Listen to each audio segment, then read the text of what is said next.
Ladies and gentlemen, please rise for the playing of the Jamaican national anthem.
Ambassador Richard Burnell, Pro Vice Chancellor for Global Affairs, University of the West Indies. Mr. Howard Gordon, Senior General Manager, National Commercial Bank. Professor Hopeton Dunn, Director, Mona ICT Policy Centre, CARIMAC, University of the West Indies, Mona, and Conference Chair. Ms. Jane Coffin, Director of Strategy, Internet Society. Mr. Shernon Osepo, Manager, Regional Affairs for Latin America and the Caribbean Bureau, Internet Society. Mr. Cleveland Thomas, Area Representative for the Caribbean, International Telecommunication Union. Panel presenters, other distinguished guests, ladies and gentlemen, good morning. I would like to thank you for taking time out of your busy schedules on an election day and in some cases undertaking international travel to attend this most auspicious occasion. It is the 4th National Conference on Cybersecurity. It is an event that I am proud to have been associated with since inception, as have most of you. I particularly want to ask you to recognize the Mona ICT Policy Centre, Professor Hopeton Dunn, National Commercial Bank, and their partners for conceptualizing and hosting this event since 2012. It is an event that challenges our thinking on matters relating to innovation, cybersecurity, and ICT policy. This year's theme, mobile money, online banking, and citizen awareness, dares us to engage on matters that are at once exciting and current, but more importantly, critical to our development as a country and as a region. Each sub-theme has implications for how we use and manage technology while minimizing risk and challenges. That mobile money is important to our development was affirmed by a 2011 survey conducted by the Dr. Maurice McNaughton-led Solutions for Society. Its conclusion was that the use of mobile money has enormous macroeconomic potential with implications for economic inclusion as well as the efficiency of commerce. Similarly, online banking increases efficiency, but there are threats. Citizen awareness, on the other hand, is one key component in any cybersecurity strategy. These factors affect our world ranking in relation to the use of ICT for development and the management of cybersecurity. It is commendable that this forum is available to discuss these important developmental indicators. Ladies and gentlemen, prepare to engage and share. So as I invite our conference chair, Mr. Hopeton Dunn, Professor Hopeton Dunn, to welcome you to this event. Thank you.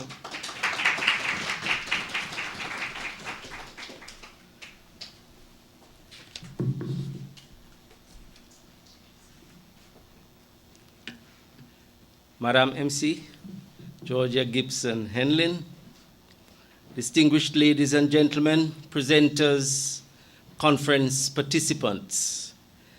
It is my pleasure to welcome you all to this fourth National Cybersecurity Conference here at the University of the West Indies, hosted by the Mona ICT Policy Centre. Firstly, I would like us to collectively declare the conference open with a round of applause. Can I invite you?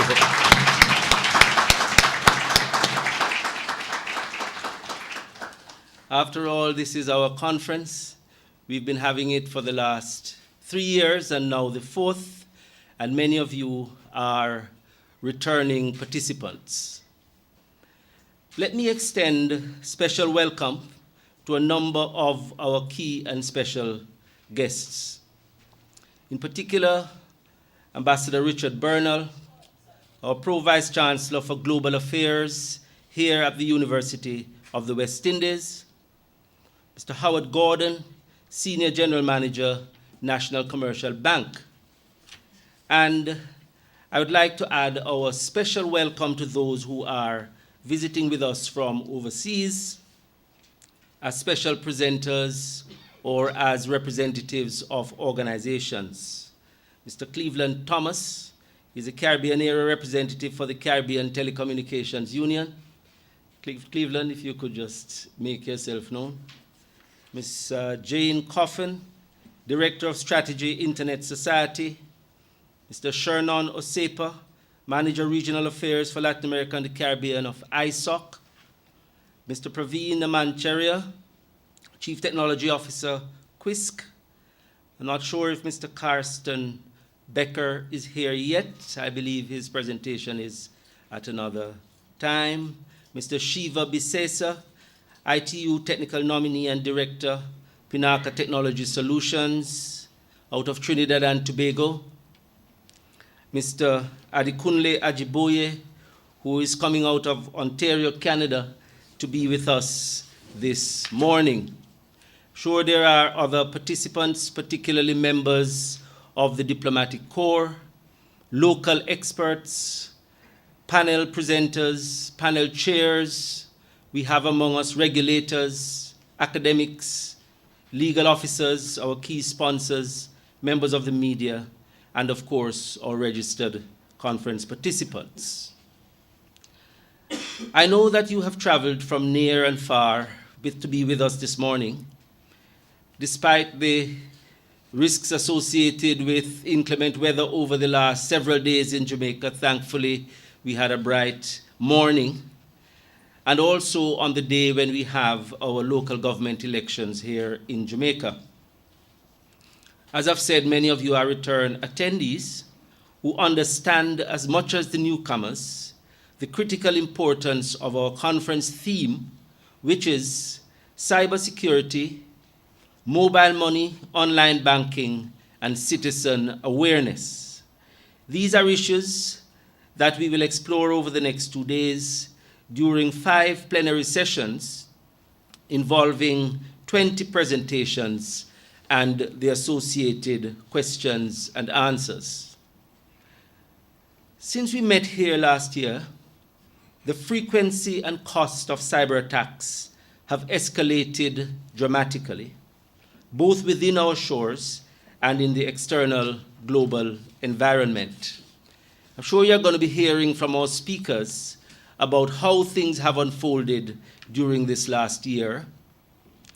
But for now, it's worth noting that in 2015, the British insurance company Lloyd's estimated that cyber attacks cost UK businesses collectively as much as 400 billion a year, which includes direct damage plus post-attack disruption to normal business operations.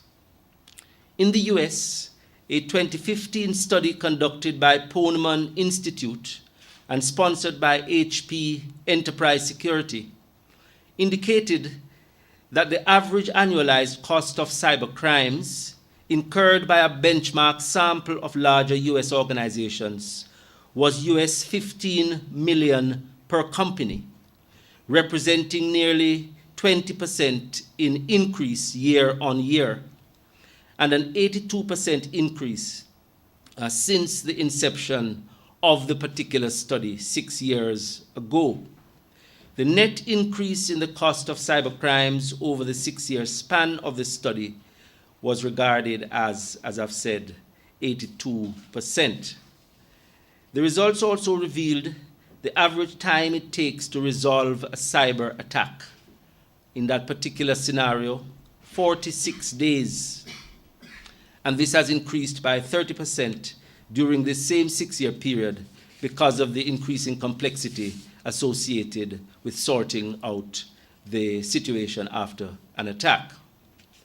It is our hope that the lessons of these costly attacks are being learned and applied in order to make our global networks much more secure, make our banking institutions much better, government departments, universities, private companies, and personal accounts less vulnerable to criminal attacks such as credit card fraud and identity thefts.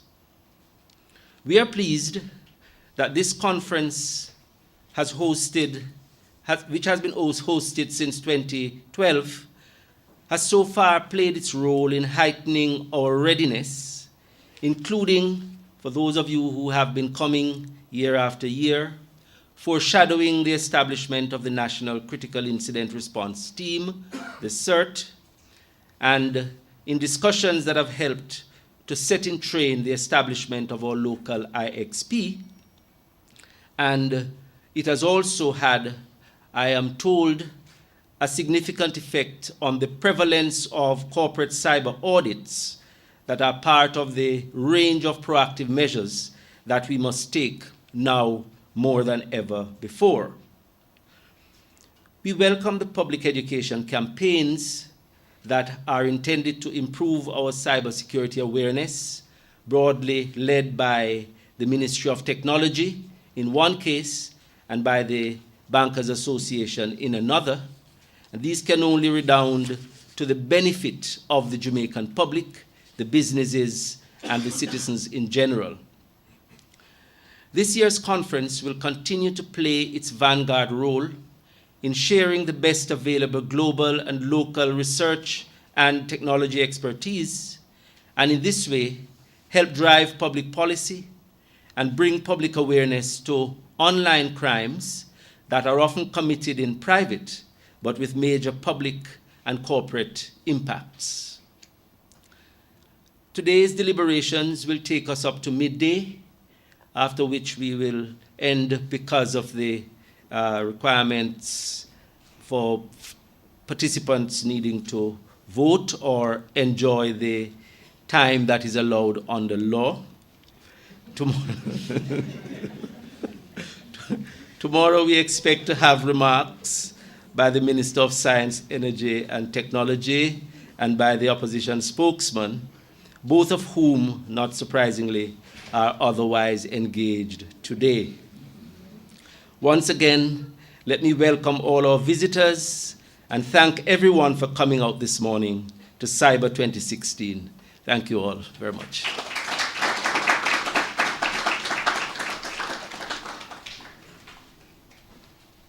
Thank the chairman for those opening remarks. And at this time, I'd like to welcome Howard Gordon, Senior General Manager for National Commercial Bank, who is an able representative of Group Managing Director Patrick Hilton, who is unable to be here.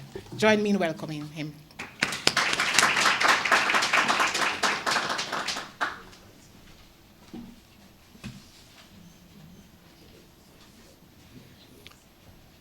Ambassador Richard Bernal, Pro-Vice Chancellor, Global Affairs, UWI, Professor Hopton Dunn, Director, Mona ICT Policy Centre, CARIMAC, UWI, and also the conference chair, Ms. Jane Coffin, Director of Strategy, Internet Society, Mr. Shernan Osepa, Manager, Regional Affairs for Latin America and the Caribbean for the Internet Society, Mr. Cleveland Thomas, Area Representative for the Caribbean, the International Telecommunication Union, Mrs. Georgia Gibson-Henlin, QC, Master of Ceremony, panel presenters, other distinguished guests, ladies and gentlemen, good morning.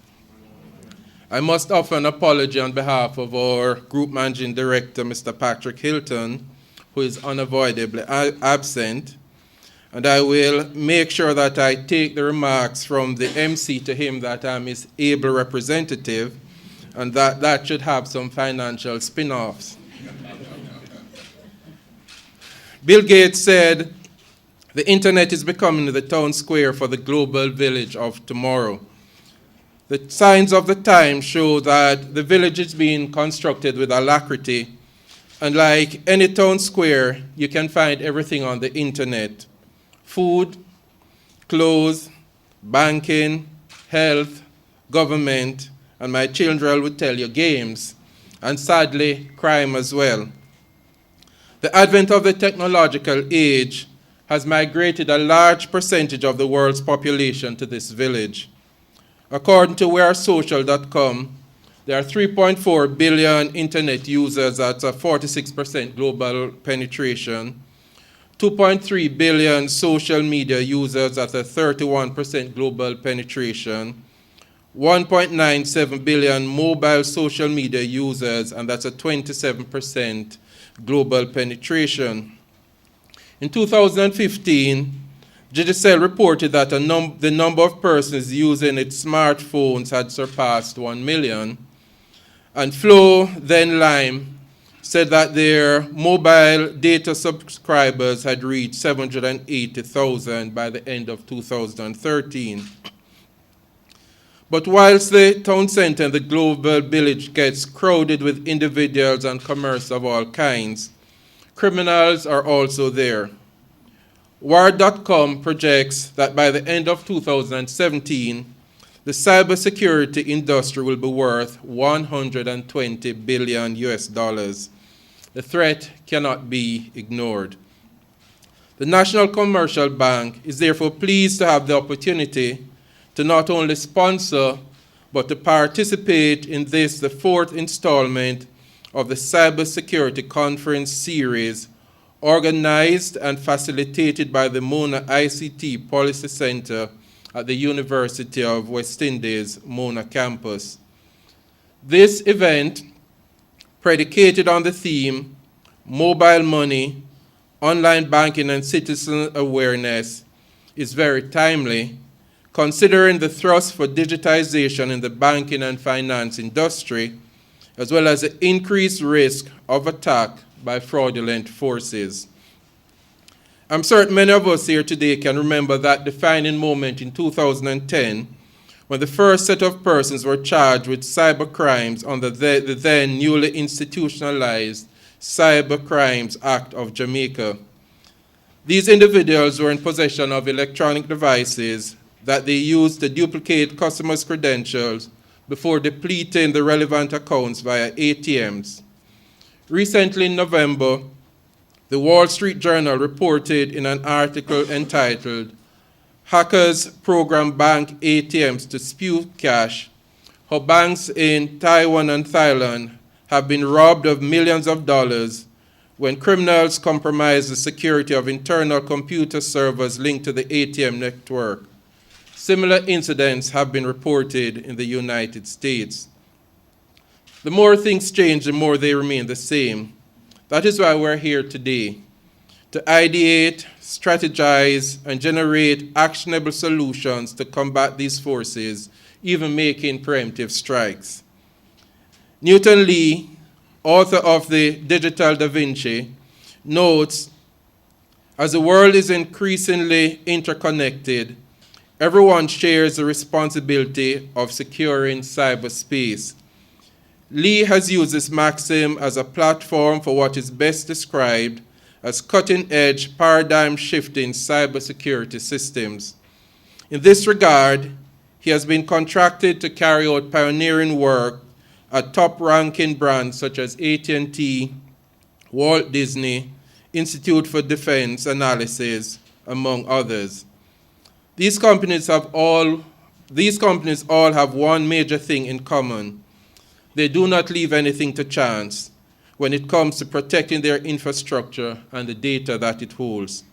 This is a kind of culture that must be integrated into the Jamaican business atmosphere, a risk-reducing attitude that puts cybersecurity as a high priority. Private citizens, especially those who enjoy the double-edged sword of fame and celebrity status, are prone to haunting by hackers who are determined to retrieve content, including sensitive information and images that were not meant for public consumption.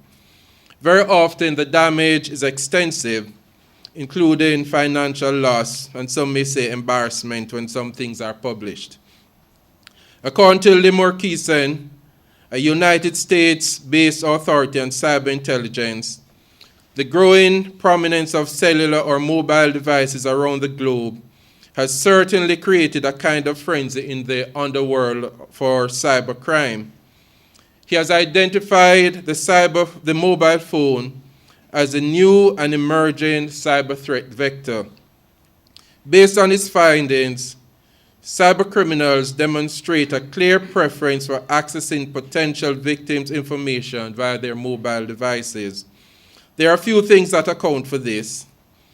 Mobile phone users are less aware or tend to be not as careful about security protocols as persons on laptops and desktops. Due to the nature of mobile phones, these devices are always close, and they are on as long as we have battery life. And in fact, most of us will have 2 and some will have 3.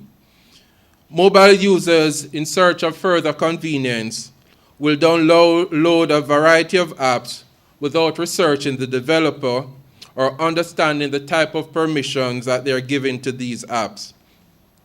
The problem is that several persons using these convenient and powerful tools do not understand how to do so in a safe manner.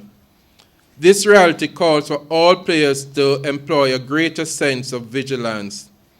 Innovation has given us greater ease in executing our daily activities, but we must begin to appreciate the need to extensively scrutinize our actions when we come across emails and ads, etc. online. It is costly to be careless. Users of innovation and the internet must realize their responsibilities and cannot delegate this to the creators of the innovation when cybercriminals are certain to exploit any window of opportunity created. It is important to delve into this aspect of cybersecurity, as people are still seen as the greatest security risk.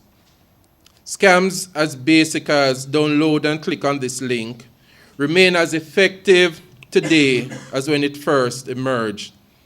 As sociologists will argue, we're up against the often infamous human trait of curiosity. Cybercriminals are unfortunately aware of this and are adept at molding their techniques to elicit that hazardous click, as often when we're knee-deep in the ritual of work and other activities, we let our guards down.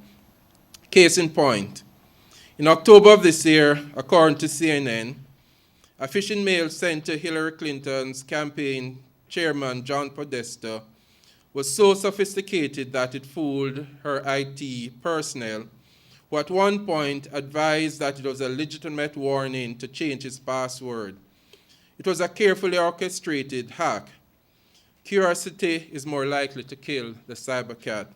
And I always put a plug in for my IT security guys, and I see them at the back, that this would not have fooled them. In the banking and finance sector, these activities focus on the wrongful removal of money. In this regard, on a macro level, cybersecurity represents an emerging industry that has experienced significant growth over the last decade or so. The result of constant innovation is an increase in the number of cybercriminals who are quickly adapting to exploit these new digital services. In fact, it has been found that cybercriminals are, for the most part, skilled at developing alarmingly sophisticated lines of attack, and these include the mobile apps that we have spoken about, use of names and logos of known brands without permission to upload malicious content.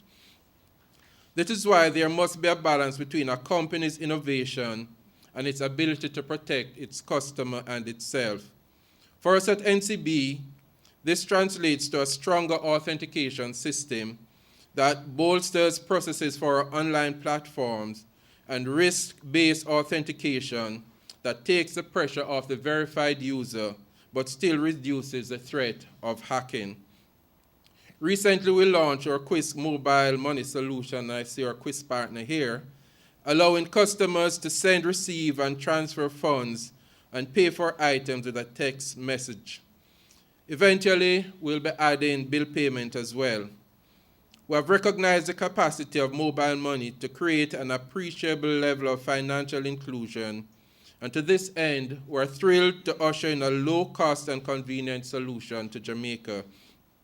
Quisk also takes into account the existing point-of-sale systems, offering an additional way to transact while reducing the cash levels. Against that backdrop, we're happy to say that this conference takes place on the heels of an internal online security upgrade at NCB. The application of the RSA Secure ID token system. This is a small physical device that generates a one-time password along with a personal PIN to generate a user-specific code. As it stands, RSA is one of the most secure authentication solutions used globally by banks and other entities of various sizes. This upgrade was effected in an effort to minimize and potentially stave off any form of disruption that may be leveraged against our systems while reducing customers' exposure to fraud losses, theft, and other cyber threats. Additionally, NCB now provides an online account opening portal giving access to deposit accounts, loans, credit cards, as well as investments and insurance products. We're able to do this by encouraging customers to be KYC, that's Know Your Customer compliant. This empowers the organization to protect related financial systems since it collects information on customers' intended use of their account, as well as securing a signature and a valid identification. Therefore, any activity associated with accounts that deviate from the recorded pattern alerts the bank. There's no simple solution to this problem. It is our responsibility to act in whatever way we can to solve this. The idea is to be vigilant and record trends and patterns in these illicit activities and then tailor solutions in response. Furthermore, we must never lose pace in raising the consciousness of the public on the importance of observing security protocols when they're online and clearly stating the consequences of failing to do so. For this reason, NCB is leading the charge on the current interbank online security awareness campaign. We're doing this along with other financial institutions and the Ministry of Science, Energy, and Technology. Cybersecurity is not a one-man fight. It's a threat to all of us. As such, the online security campaign is aimed at raising awareness among Jamaicans about possible online threats to their accounts and finances, while empowering them to develop good online safety habits. No matter how much we spend on monitoring, surveillance, and software, we remain vulnerable unless we can re-socialize the public into exercising greater discretion online. Believe it or not, much of the power in the digital age resides with the users. Therefore, the resolve is to commit to taking hold of the reins of content publication, usage, and sharing. Ladies and gentlemen, we're clear on what is at stake and the necessity of being proactive about cybersecurity despite the industry conditions. It is therefore in our best interest to ensure that these messages resonate and that going forward, cybercriminals are daunted in their attempts to compromise the work that we continue to do in making cyberspace safer for all of us. As we apply the various conveniences that digital technology, social media, among other innovations allow us, the onus is on each of us to be proactive in protecting ourselves in the online community. The message is a very simple one. It's one of vigilance and thinking ahead. Stop and think before you click. Thank you.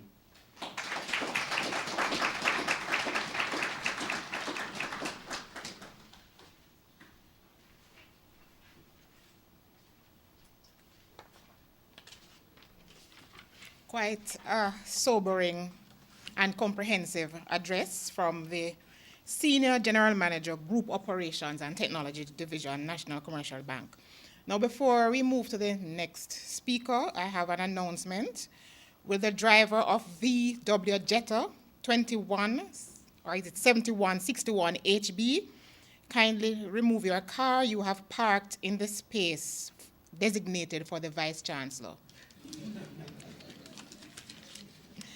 So at this time, without further ado, I welcome Mr. Shernan Osepo to address you.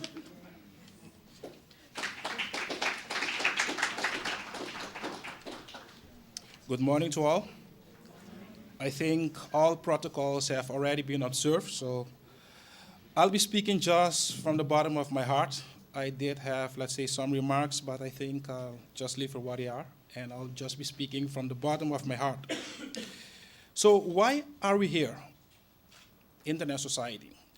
The Internet Society, let me just explain what is the Internet Society. Internet Society is a global organization focusing on three main things. The first thing is what we call development of internet-related standards. So you may have heard of IPv4, IPv6, autonomous system numbers. All these standards were developed by what we call the Internet Society through the Internet Engineering Task Force. The second area where we are focusing on is what we call policy development. And in this regard, we work with policymakers all around the globe, governments and also others. And the third area where the Internet Society is focusing a lot on is what we call capacity building and education. And I think this is a place where we can focus a lot on capacity building and education, being at a university. So that is why back then, I think 3 years ago, when Professor Dunn and I have been discussing some cybersecurity challenges in the Caribbean, we immediately agreed to partner with them to focus a bit more on how can we addressing these challenges that we were facing back then and that we are still facing. So we need to realize that things have changed and we are living in a different world nowadays. All of us are acquainted with the old world based on what we call the circuit switch technologies, but there is a new world nowadays called the internet. And this is changing all things that we are doing. So I think it's quite important, especially being at a university, for us to get ourselves educated with respect to what is this new thing called the internet. When we're talking, for example, about internet, when we're talking, for example, about cybersecurity, it's very important that we focus on a few areas. Cybersecurity is very broad, it's a very broad area. So if we would like to address the challenges that we are facing, then we need to break it down in smaller pieces. Those of you who are engineers, that's the way how engineers work. When you have a bigger problem, then you need to solve it in smaller pieces to address all these challenges. So back then, when the internet was developed, people didn't focus on the security aspect because there was no need to do that. They were operating in a community of trust environment, so there was no need to do that. If my good friend here, Hopeton Dunn, if it's only the two of us living in Jamaica, then I think there's no need for me to lock my front door, right? But things, I guess so, right? But But I think things will change when you allow others to come here and to live on the island, people who you don't know. And this is exactly what we are seeing with the internet. So that is why the link on which all these packets are being transported, back then, there was no security mechanism embedded into it because there was no need to do it. But nowadays, it's necessary because others are using the internet as well. That is why we need to secure the link. And we can do this with some encryption technologies. We need to secure, let's say, the telecommunications infrastructures. Because if we don't have a telecommunication infrastructure, be it wired, wireless, satellite communication, then we cannot have internet access neither. And nowadays, all of us are talking about the internet. But if you ask someone what is the internet, I think most of us will answer things such as Facebook and Twitter and those kinds of applications. Although they are very powerful, but they remain applications being used over the internet. When I'm talking about the internet, I'm referring to the domain name system, where you have all these names attached to IP addresses. So there are ways how we can secure that particular, what we call the domain name system. And I know by previous, let's say, experience, some other responsibilities that I've done before, I know especially hackers from around the globe, they are using the Caribbean as a playing ground because they know that our networks are wide open. So this is the place where they come to try what they're doing, and if they're successful, then they will move to other places. So that is why we need to focus on the internet, how we can secure the domain name itself.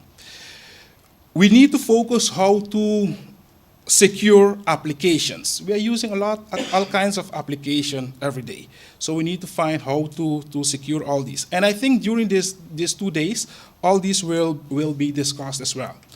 We need to focus how to secure data, how to secure essential services, identity, and also how to secure computers.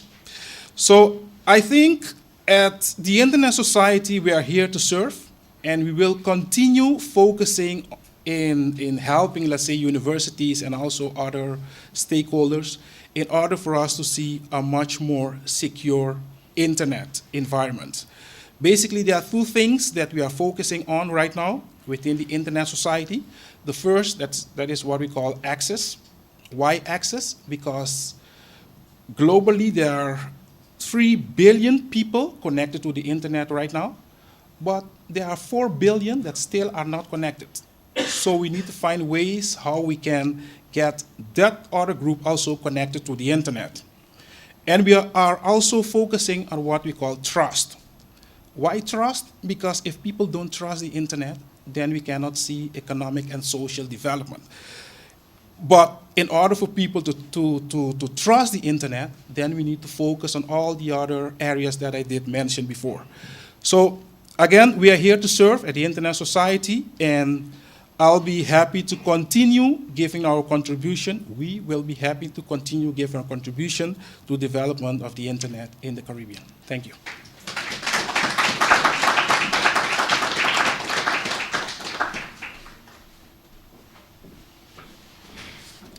Thank Shernon for his comprehensive overview of the internet, old and new.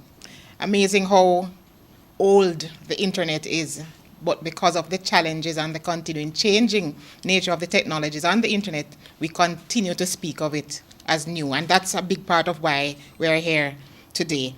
So at this point, I'd like to welcome Mr. Cleveland Thomas, Area Representative for the Caribbean International Telecommunications Union. Thank you.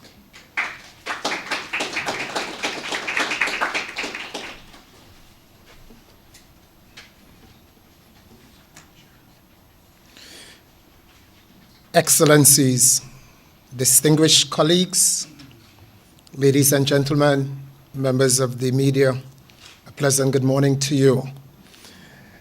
Before I go further, for those who do know me, one of the things that I love to do, that is to recognize the reason why I'm here, and that is to thank God for the opportunity to even give these brief remarks.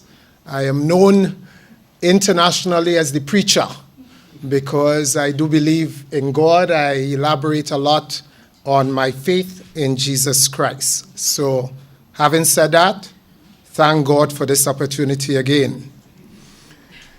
It is, in fact, a pleasure to be here today at this 4th National Conference on Cyber Security on the theme of mobile money, online banking, and citizen awareness.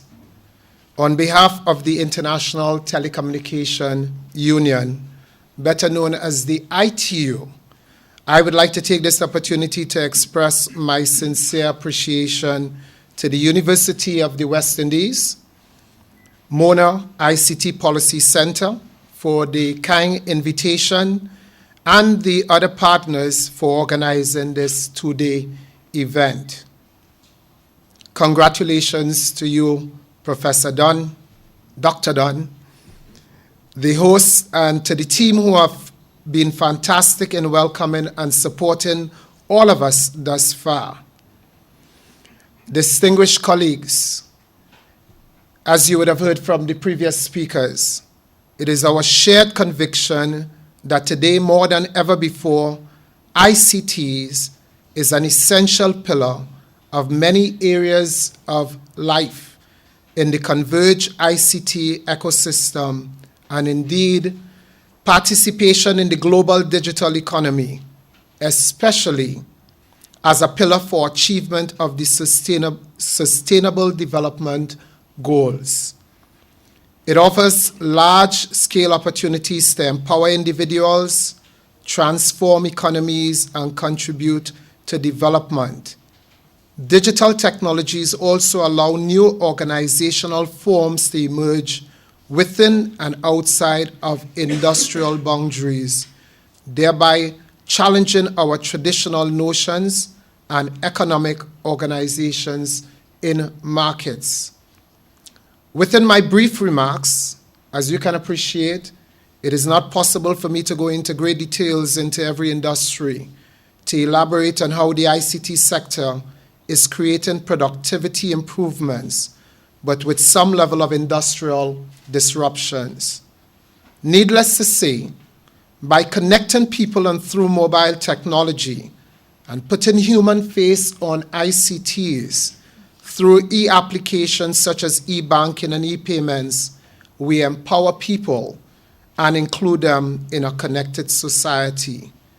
We have seen examples such as the M-Pesa in East Africa, one of the world's most successful money transfer services, and other such opportunities where financial services have become available at an affordable cost to people around the world. These have enabled millions of people to gain access to business opportunities and, among others, financially support to family members in remote and rural areas. Most of you may be aware that over 2.5 billion people are still unconnected and do not have the traditional banking account. Simple reason may very well be the cost of banking. It may be because of their location, access, etc. But through mobile financing and banking, we have women in areas of Africa whereby they are able to get payments for the very first time using these new means of technology. We have in India, whereby many of the people are paying their public services online to avoid having to travel long distances. Again, the opportunities are there. While virtual currencies have the potential to accrue significant benefits, a number of concerns remain surrounding some of the examples you have heard: security, fraud, prevention, regulation, cooperation among international institutions, law enforcement, and hence a collaborative approach between the different areas of expert is required. Compounding the challenge is the fact that traditional security controls such as firewalls and encryption may not have reached sufficient level of maturity needed in the mobile space. We need to develop policies and flexible regulations that might mitigate the risks for the customer without hampering innovation in this field. Noting also that the sector is relatively young, mobile money and mobile finance, and relatively young it is. We need to have conversations, educate ourselves, and do what are necessary to build confidence in the use of the service. The ITU, as a multi-stakeholder body with representation from the governments of 193 countries around the world, and I should say we have just celebrated 150 years of our operation. Last year, we are the first, thank you, we are the first UN agency in the world. Before there was any other UN agency that you know today, whether it's UN Health or UN Women or otherwise, the ITU was in operation. 193 countries. We are working towards developing a code of practice for regulations, especially in the developing world, with a view of creating a level playing field that will enable stakeholders to engage in mobile money services, thereby promoting financial inclusion.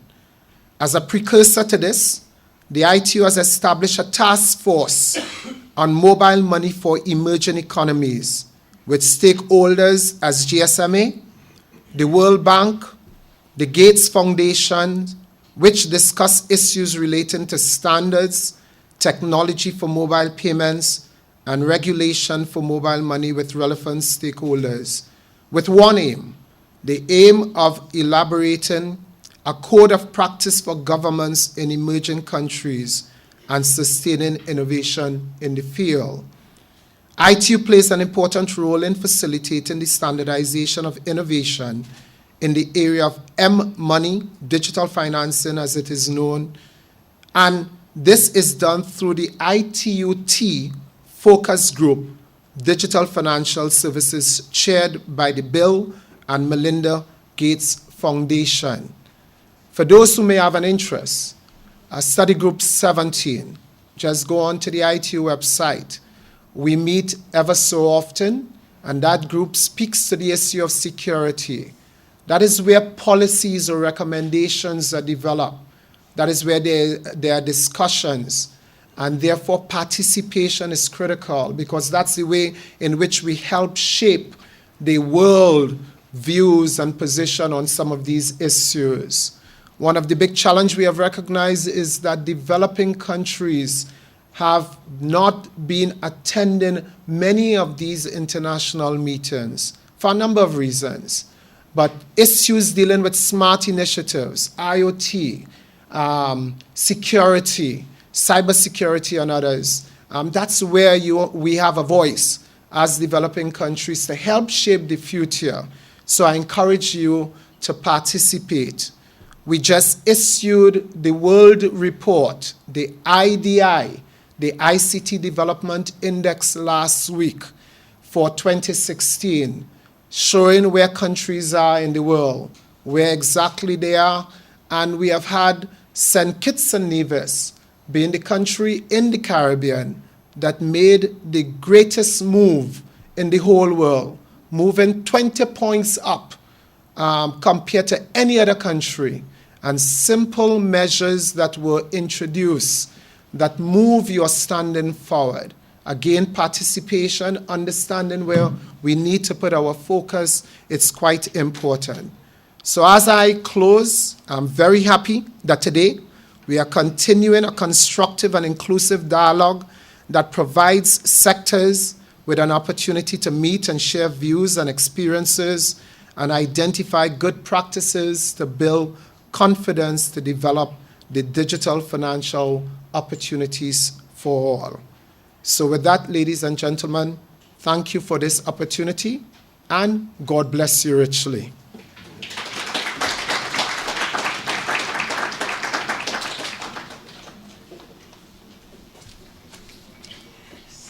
I like Jamaica. I love Jamaica, where you can speak freely, including of your religion, and I never heard a lot of amens. As we ponder the thoughts that went before, we are now going to be treated with a cultural item from Nexus.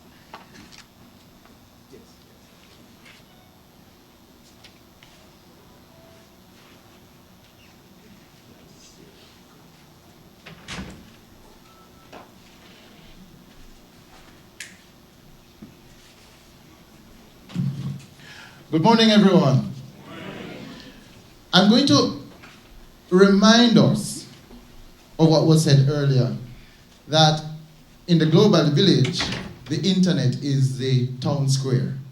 And our village square has these villagers from a good old time Jamaican village. And we're gonna ask you to be a part of this village with our first song. It's a song you all know, if you're Jamaican. And some of you came in late and you didn't get the chance to greet each other, like I didn't get to greet Professor Dunn yet. My old teacher, no, he's not old, my teacher. So we're gonna run the song and I want to hear everybody sing. I want you to get up and greet like how you did in church yesterday on Sabbath. Yes, yes, let's go.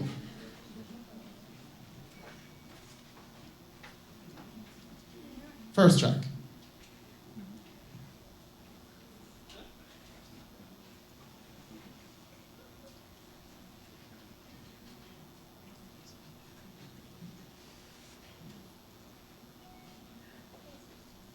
Technology is working, all right. Oh, this long time, girl, we never see you. Come let me hear you. Long time, girl, we never see you. Come make me hold you. Peel a junk grow, sit down and treat up, pick up the blossom. Oh, this is a dancing lady. Let me hold your hand. This long time, girl, we never see you. Come make we walk and talk. This long time, girl, we never see you. Come make we wheel. Peel a junk rope, sit down and tree top, pick up the blossom. Make me hold your hand, girl. Make me hold your hand, make we wheel and turn, sweet girl. Turn, sweet girl. Turn, sweet girl, make me hold your hand. We're going to do this one now. Make we wheel and turn, sweet girl. Turn, sweet girl. Turn, sweet girl, make me hold your hand. She good, don't it? Make this is it now. Turn, sweet girl. Turn, sweet girl. Turn, sweet girl, make me hold your hand. Make we wheel and turn, make we wheel and turn. So when Dinky me now, keep your knees together. Make we wheel and turn. Oh, she's hurt. Make we wheel and turn, make we wheel and turn till we tumble down. Turn till we tumble down, girl. Turn till we tumble down. We're going to go down. Low. Make we wheel and turn, girl. Put your hands together for her. She's alright. Wheel and turn, girl. Make we wheel and turn, make we wheel and turn, make we wheel and turn. I can't get that little. Tumble down, make we wheel and turn, till we tumble down, make we wheel and turn, girl. Make we wheel and turn, girl. Make we wheel and turn, girl. Make we hold your hand, girl.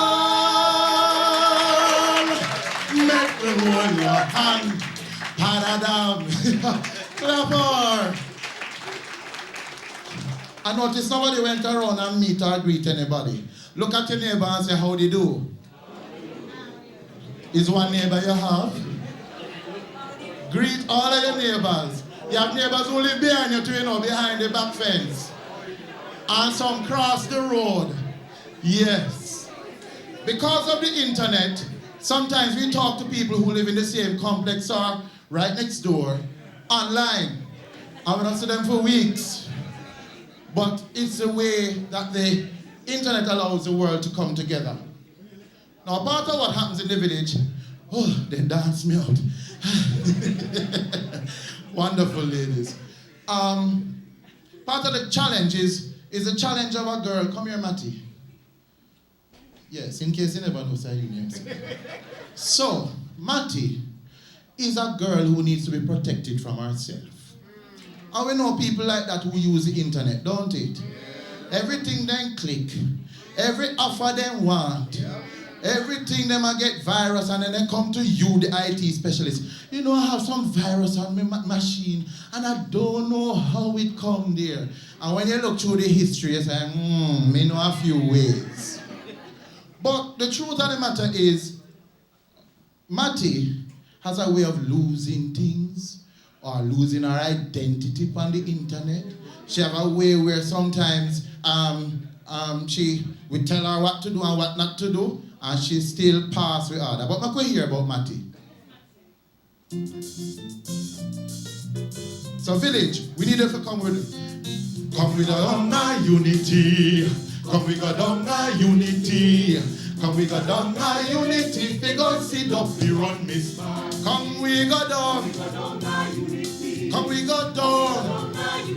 Come we go down a unity. We go sit up, we run Miss. Tell me Tingling, the resident Obia man. Oh, tell Tingling we write the note. Card up here and run like a healthy night. Tell them Brownstone gal me say. Tell them Brownstone gal me say. Me say. Tell them gal me say. We go take over wash Miss Matty. Shh. Tell me that. Tell Miss Matty. Miss Matty says she no fi go a bread a ben yard. What she do? Miss Matty pass me order. Go a bread a ben yard. Black spider biting panny wire finger. Think of big stinging. Black spider biting panny wire finger, think of big stinging. Oh, Miss Effie, kuma for Matty belly. Oh, kuma for Matty belly. Oh, Matty belly a jelly belly. Hey, Matty belly a go up and come down. Oh, kuma for Matty belly.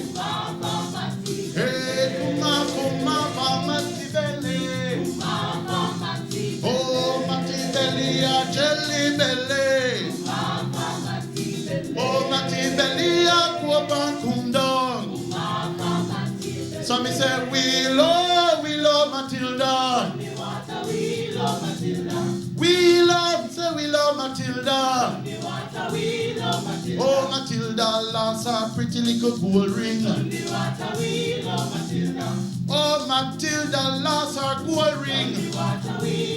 So we say, we love Matilda. We love Matilda. Oh, Matilda walk her younger so. Come on, turn Matilda. We love Matilda. Turn the water wheel, Matilda. Turn the water wheel. Oh, Matilda.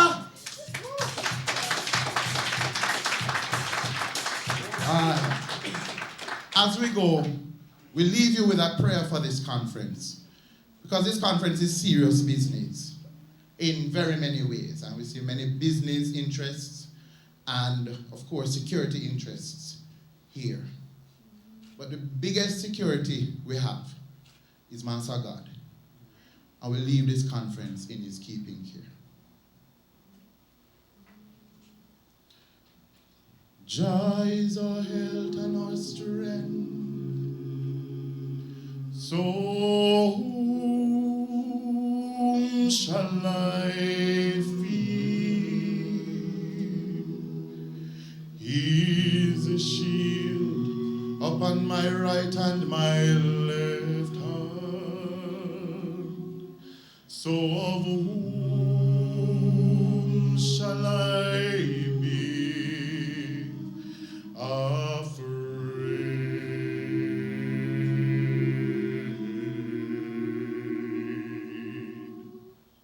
Jesus, for Jah is my keeper.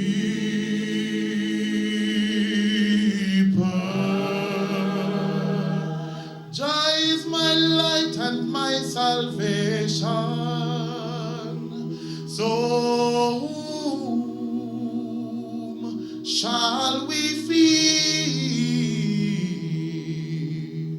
He is our guide throughout this creation.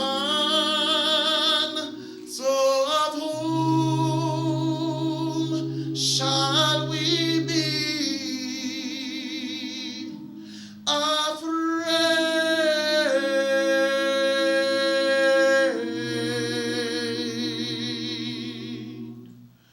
For Jah is my keeper, and Jah is your keeper. Jah is my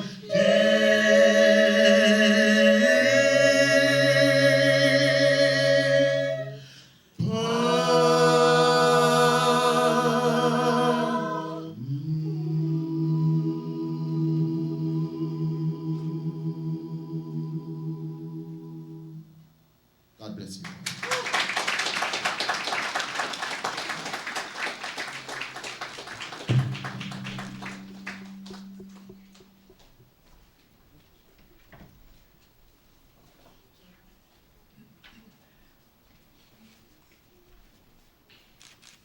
My only difficulty with the group is that they exposed my inability to dance.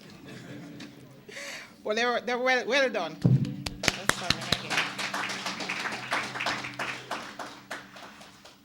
At this time, I'd like to welcome Ambassador Richard Bernal, Pro Vice Chancellor for Global Affairs, UWI.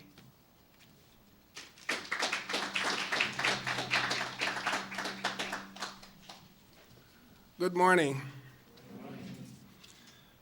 I think that group deserves another round of applause.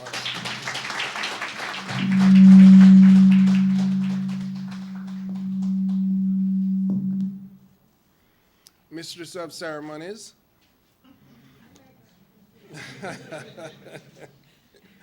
To get my gender politics right, you know.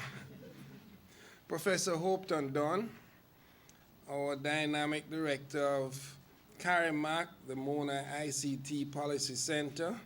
I think he deserves a special round of applause.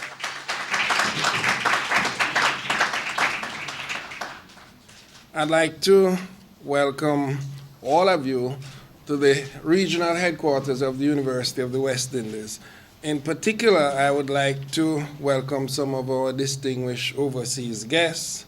Ms. Jane Coffin, Director of the Strategy Internet Society, Mr. Shernan Osepa, who you just heard from, Manager, Regional Affairs for Latin America and the Caribbean Bureau, Internet Society, Mr. Cleveland Thomas, Area Representative for the Caribbean, International Telecoms Unit. Thank you for calling down blessings on us. Panel presenters, welcome. We look forward to your presentations. Other distinguished guests, faculty and students of the University of the West Indies, members of the media, ladies and gentlemen. Again, a warm welcome to the regional headquarters here in Jamaica. We are in a very challenging situation here in the Caribbean because we have the complication of some long-term institutional and structural issues which we have to address in our economies.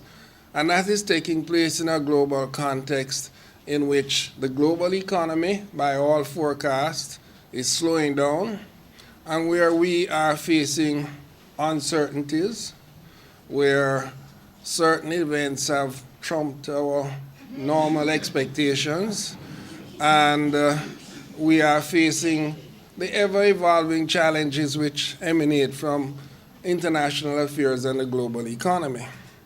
In these challenging circumstances, the University of the West Indies has a special role. if we in the Caribbean are to resume the sustained economic development that we aspire to, and which in the past we have, we're going to have to improve our international competitiveness. Our societies have to become more agile and creative in responding to domestic and global opportunities and challenges. We're going to have to diversify our economies, and our societies are going to have to adapt new technology.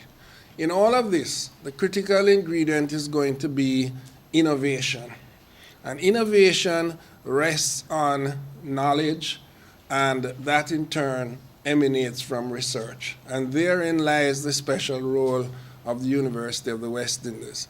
We are and have been servicing the policy issues of the region. We have a long tradition of that. At this particular conjuncture, where we have a complex of challenges which amount to an existential crisis in the Caribbean, the role of the University of the West Indies becomes even more important. We intend to be much more aligned with the private sector and civil society, so that the enormous human resources and skills which we have in the university across our 4 campuses, Jamaica, Trinidad, Barbados, and our open campus using the internet, not as a challenge but as an opportunity. Across these campuses, we intend to be much more aligned to allow the society to have the knowledge and research which will allow the information and innovation which is going to be necessary. Cybersecurity, like all new technologies, there's a downside, and cybersecurity has become an increasing challenge. It's one in which it tends to be more pandemic in those areas which are least prepared to defend against the ever-escalating cybersecurity threat. And the Caribbean is one of those regions. We have a lot more to do to defend, but also to be proactive. And for us, internet connectivity is vital. We're highly open economies. We are not just a region, we're a transnational society in which maybe as much as half our population is outside the region. Therefore, the whole internet use and interconnectivity is vital to our existence as a society and an economy. Therefore, we have to take the necessary actions. Today's conference is ideally focused on one of the new emerging issues.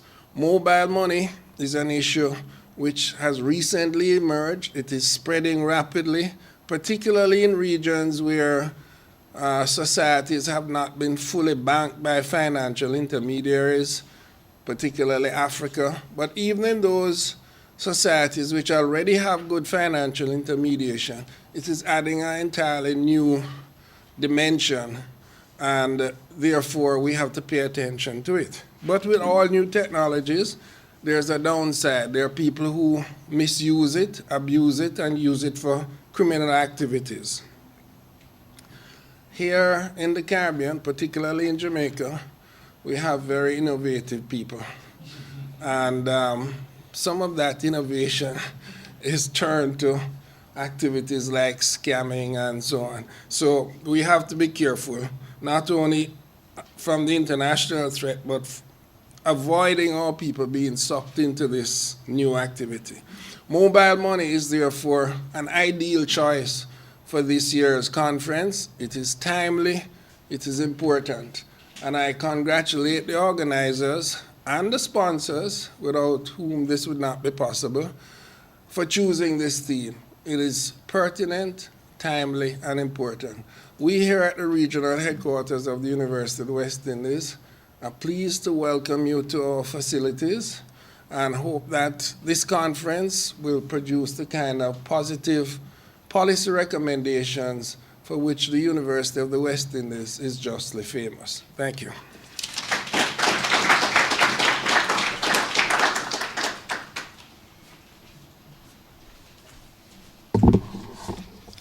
Ladies and gentlemen, you have been served.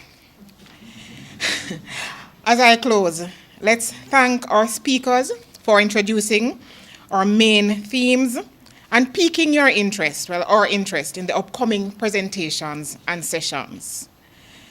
You will hear of innovation, security, and sustainable development. I'd also like to thank Nexus for reminding us that there's a lighter side to the town center, while reminding us that while we're enjoying the town center, we have to be careful. I can only add, finally, in closing, to say, let the conference begin. But before that, you will have a coffee break, which will last for about 15 minutes so that we can catch up with the time. Thank you very much for coming. Thanks for your attention, and let's enjoy the conference.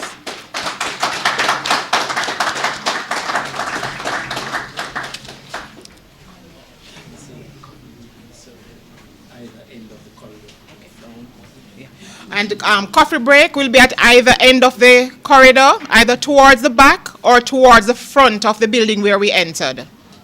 And remember, 15 minutes so that we can catch up. Yes, man, I love it.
I'm sure your boss will tell you.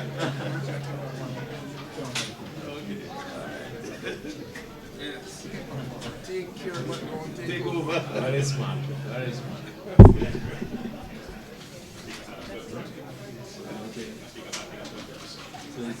So, my boss at another conference, so when I got to spoke to somebody said, your boss will travel. So, your boss need not to send you home too often. You might find that it's not much of a job.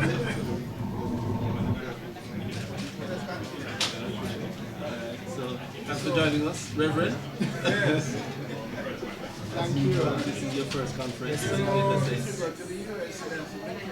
I know. Not only that, if I go to the Arab states or so. Yeah. Well, if you call on, you have to call on the right God in the right. Not just anyone.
in a global environment. intermission center.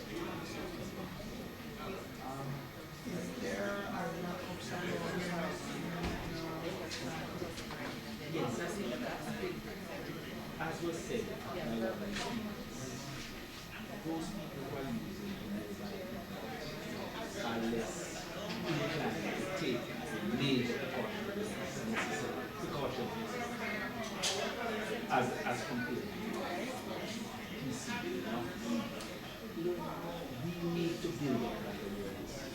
We need to build up that confidence, knowledge, because if we do that, we're going to find from the level of individual to the level of company, nation, country, before it's really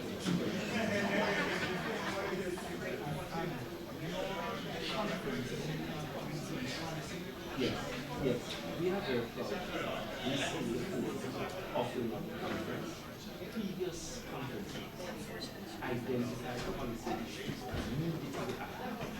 We are very proud that many of these policy issues arising in the have been acted.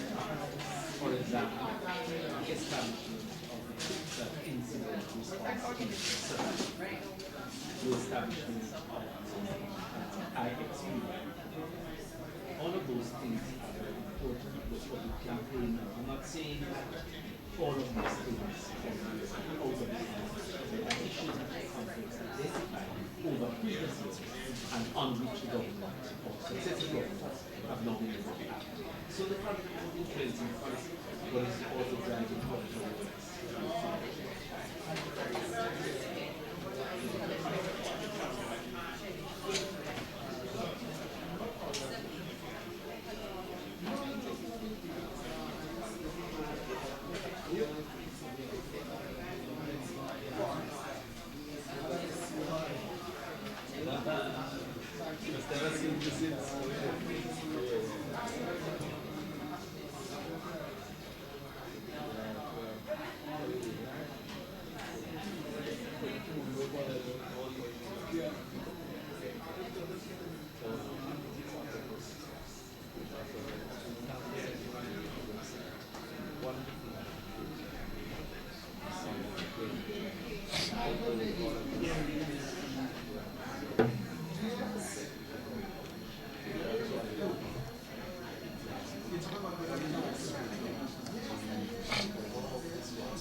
The hazard of this. Okay. Yeah, no, I'm up there in a minute. This is my birthday.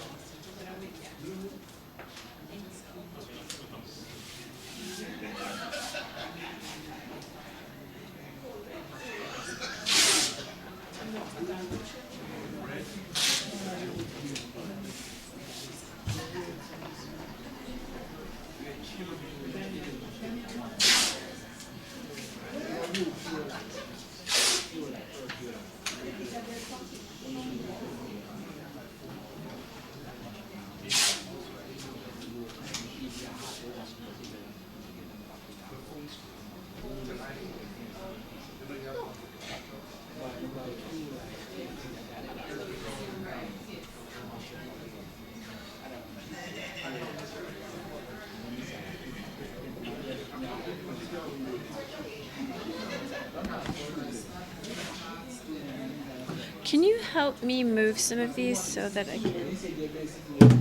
Just a little, right? This one is the main one. Okay. This one we don't automate. Okay, good. Let me just do this. That works. Ish. Cool. It's all good.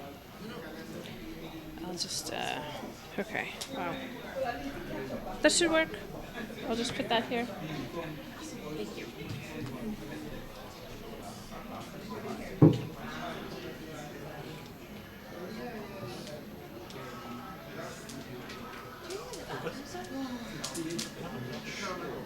It's okay. Could I just figure out how to test something? Can I just check the height of the here? What? I want to check the microphone. It's in the correct place. Yeah, it's gonna interfere. Can I? Oh, sure. Now, if we move this one, then I can just do that. How's that? That's not a main one, is it? Awesome. There you go. That works. Okay.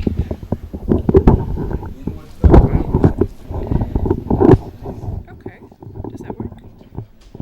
Is it gonna give off huge interference though with the computer? Okay. Excuse me. Where's that ladies from? No, you don't have to. You can just tell me where it is.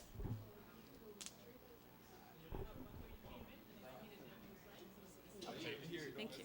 Oh, sorry. You know, just for her or something. So that's why I can't match. I help her out, you know. Oh, live. Oh, sorry.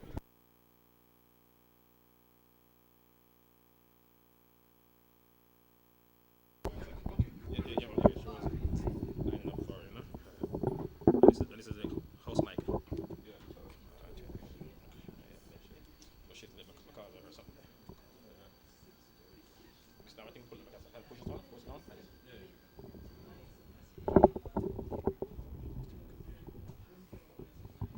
I just don't want to brush.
Okay, so welcome to the first presentation session for the conference.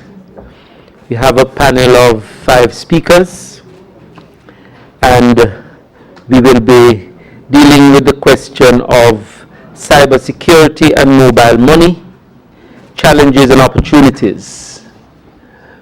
We are asking Mr. Cecil Williams to join us so that our panel can be complete.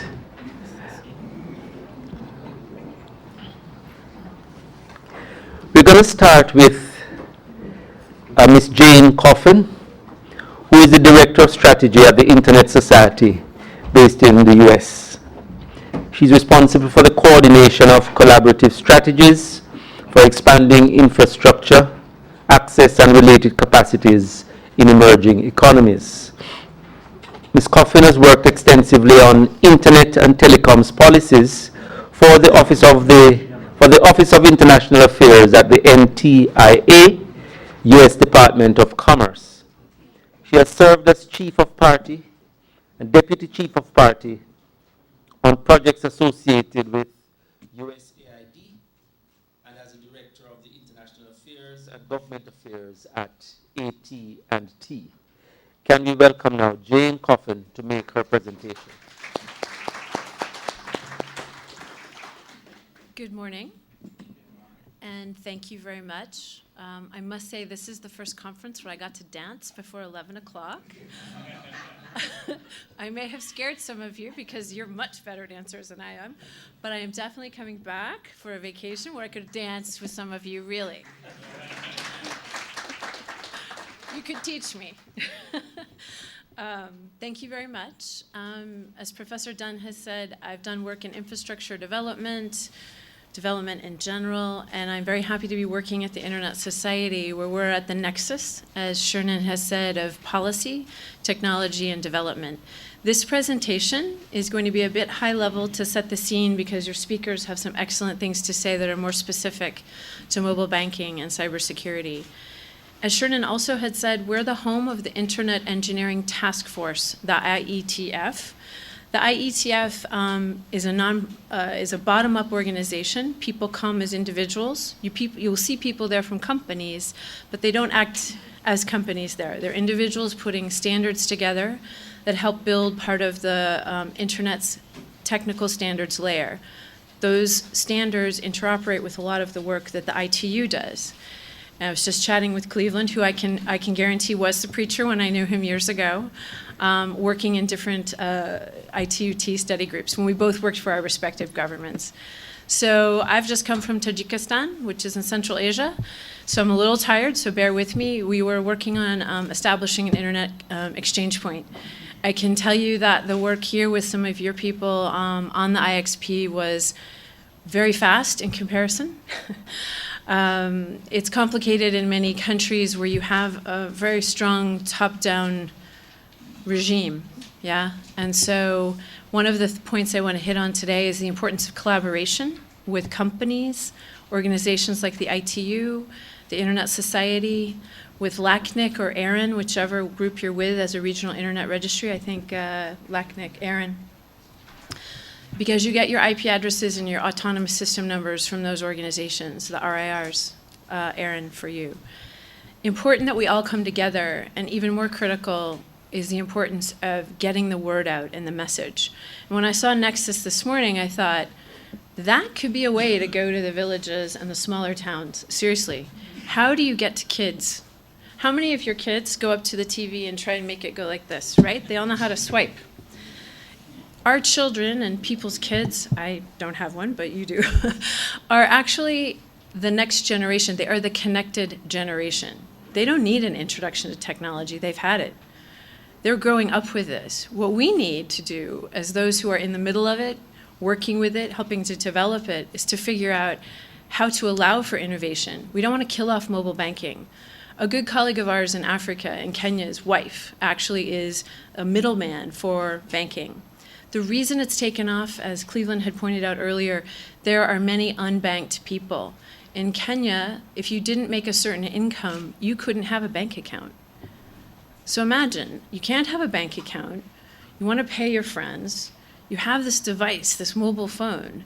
People are creating applications for you to download money onto it, to use it for minutes. You know, prepaid is huge in most places, even where I'm from. My mother has a prepaid phone. She can't figure out how to use most of the internet, but she uses a prepaid phone. It's not a smartphone, because that's what she can afford. She doesn't need something super fancy, but some people want to be able to afford more. So you have massive demand. You have people who want bank accounts or want to pay and want to do more with mobile phones. I'm showing you this slide now as I'm clicking on my computer. This is from the 2016 World Bank report. You can see where mobile has overtaken both broadband and some internet connectivity. When I lived in Moldova in 2002, that was one of the projects I worked on to help with the regulator and the environment there. People were just getting mobile phones. It was huge. It was so empowering because they had to wait for 10 to 15 years in the former Soviet republics to get a fixed phone. I don't know what the wait times were like in this country, probably a lot less because you're more sophisticated. But in some countries, you had to wait. Now, how many kids do we know that know about having to wait for a phone? Right? Like, how many of you have two phones? I mean, it's crazy, right? You've got an iPad maybe, or another tablet or a device. Conferences we go to, some of the conference organizers, not here, it's been fabulous, don't have enough IP addresses. They don't take into consideration that people have 3 devices when they walk in the room, or 2, minimum. I have a computer and a phone. So you need more of those addresses. So making this infrastructure develop, we don't want to kill off the innovation, we want to protect people. So we'll get to that. A lot more people on the panel will be more specific. But I just wanted to show this chart. A little promotional information about who we are. Bottom line is, we are promoting an open, interoperable, accessible, and by accessible we mean affordable. And that's what a lot of the work that Shernan and I do to try and encourage development of infrastructure that people can afford, particularly community-based networks or making sure IXPs come in to bring down the cost of traffic. Cheaper, better, faster with an IXP. We just released a global internet report on trust, and it's very timely for this conference. It came out last week. It's about the economics of trust and building trust. If you didn't see me eye to eye, person to person, you wouldn't know, who I am. You might see a picture on the internet at a conference, but until we come together and we're seeing each other and talking to each other, then that's the way trust is born, slowly over time. And I call it human trust network development. I've known Cleveland for a long time. When I saw him today, I thought, oh, wow, it's Cleveland. I know Cleveland. And I can talk to him at a level where I can't talk to some people that I don't know. And so that means that as we start to talk to each other, how would you get that message out in the rural area here? Or how do we do that in the US? Or how did people do that in Russia? You've got to go to people. And that's what I'm going to advocate for as a result of this meeting, is how do we get to people where they live? Not just here in the city, right? Because you can see things on TV or mobile advertising. I get stuff on Twitter that I didn't even know I had signed up for.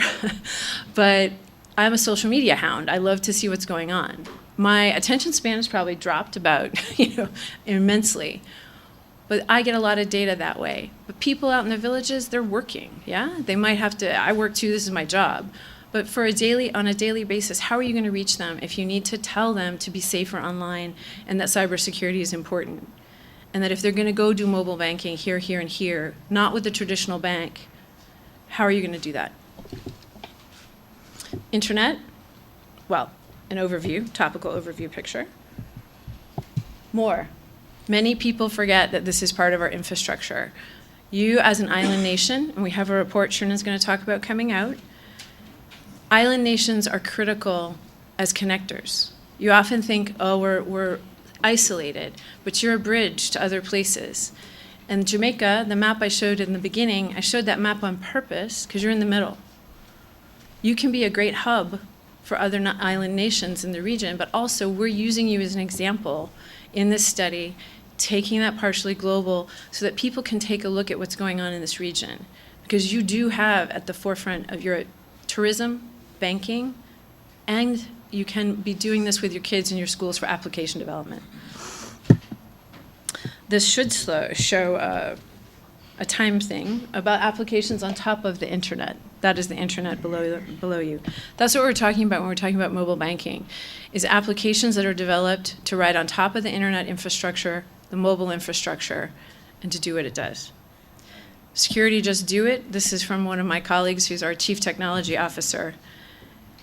While the internet is an open platform, allows for permissionless innovation. This is a quote from Vint Cerf, who's one of our founders. Permissionless innovation allows any one of you to develop an app or program.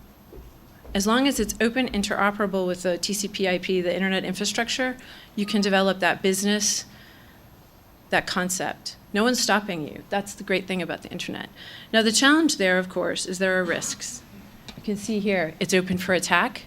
They didn't design the internet the way it is today because no one thought it was going to be under attack as it is. There weren't as many IP addresses assigned in the beginning. IPv4, who knew it was going to be so successful, this internet? So that's why V6 had to be developed, because the V4s run out. Critical for networks and networking. Malware development, who knew people would be designing things to attack each other? You've seen probably the big DOS attacks that have been taking place in the last couple months. No one planned for that. So now we have to do something to try and keep ourselves safer, both through companies and governments, because the public sector is very important, but you've got to work with companies. Doing it in isolation won't work. Attacks and crime across borders. This impacts many of you if you've got mobile banking issues within the region. And it's hard to mandate this security. Cleveland's noted that there's this task force that they've started in the ITU. That's excellent. It's important that people start to come together, and there's a great opportunity here in the region, and particularly through the university and other experts from your region. And this is just a map showing you some of the common inward risks related to the architecture. I'm not going to reflect on this too much, so we can move on to hear from the others. But the key thing is we've got an interconnected and open internet right now. This is what's led to so much innovation. If we start to shut it down, if we try and over-regulate, that could also be problematic. So it's something called the waterbed effect, right? You push down too hard in one place, things start to push out in the other. So where are we going to find that balance? And I think that's what we're going to hear about soon. We're working on a framework for collaborative security. Part of that means just working with people day to day, talking about the importance of security. One aspect of that is what I call town meetings. Do we start to go to different countries and work with governments and private sector to listen to what your problems are, rather than trying to tell you what we think the right solution is? What is it that we can do to work with all of you? And how do we foster confidence? Where to start? What are the pieces? We're going to hear about that more. This is part of our policy framework for an open and trusted internet as well. It's a 4-page document, and I've said to my colleagues, this is great, people can read it, but we need to make it walk. So that's part of why we're all here today as well. How do we walk through this together? There are different organizations, all working on different security features. From the Internet Society at our side to the ITU, to Open Stand, which is different organizations coming together, and IEEE. Are any of you IEEE ambassadors? Key standards for Wi-Fi, obviously developed by IEEE, critical to infrastructure development and what you're doing from a business perspective if you're involved with mobile. All of these organizations are coming together, trying to look at different ways to attack, look at cybersecurity, figure out better standards, and just get the message out.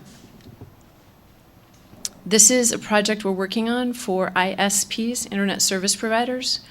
This is trying to come up with ways to look at securing routing. There aren't common standards for this right now. There is BGP security, obviously, which is some very technical traffic management security. But right now what we're trying to do is also inform Internet Service Providers. If you want to learn more, let me know, because we're trying to have people sign into this and tackle 4 specific issues. Internet of Things. I was at a conference in Tunis, the WTSA, the World Telecom Standardization Assembly. That's an ITU meeting. The biggest topic was security, IoT, and what to do. It was incredible. It took over the meeting. It was like nothing I've seen for a long time. We have a report, this is a basic report. It ties into all of this because everything that's attached to the infrastructure, your mobile phone has an IP address. It's attached to the architecture this way, or it communicates that way. So this is an important thing about what is the IoT. For some of you, I bet if we ask 5 different people, you'll come up with 5 different answers. But this is something that in the region, if you can start to talk more about this, like we are here, with the takeaways and some recommendations, it's key. I'm just going to click through these. Here are some questions that are coming out of a security symposium that we hold. And some of the factors: lack of physical trust, use beyond design criteria, identical devices, randomness, all part of the challenge. Some of the areas of responsibility: cryptographic primitives, protocol specifications and architecture, implementation and deployment.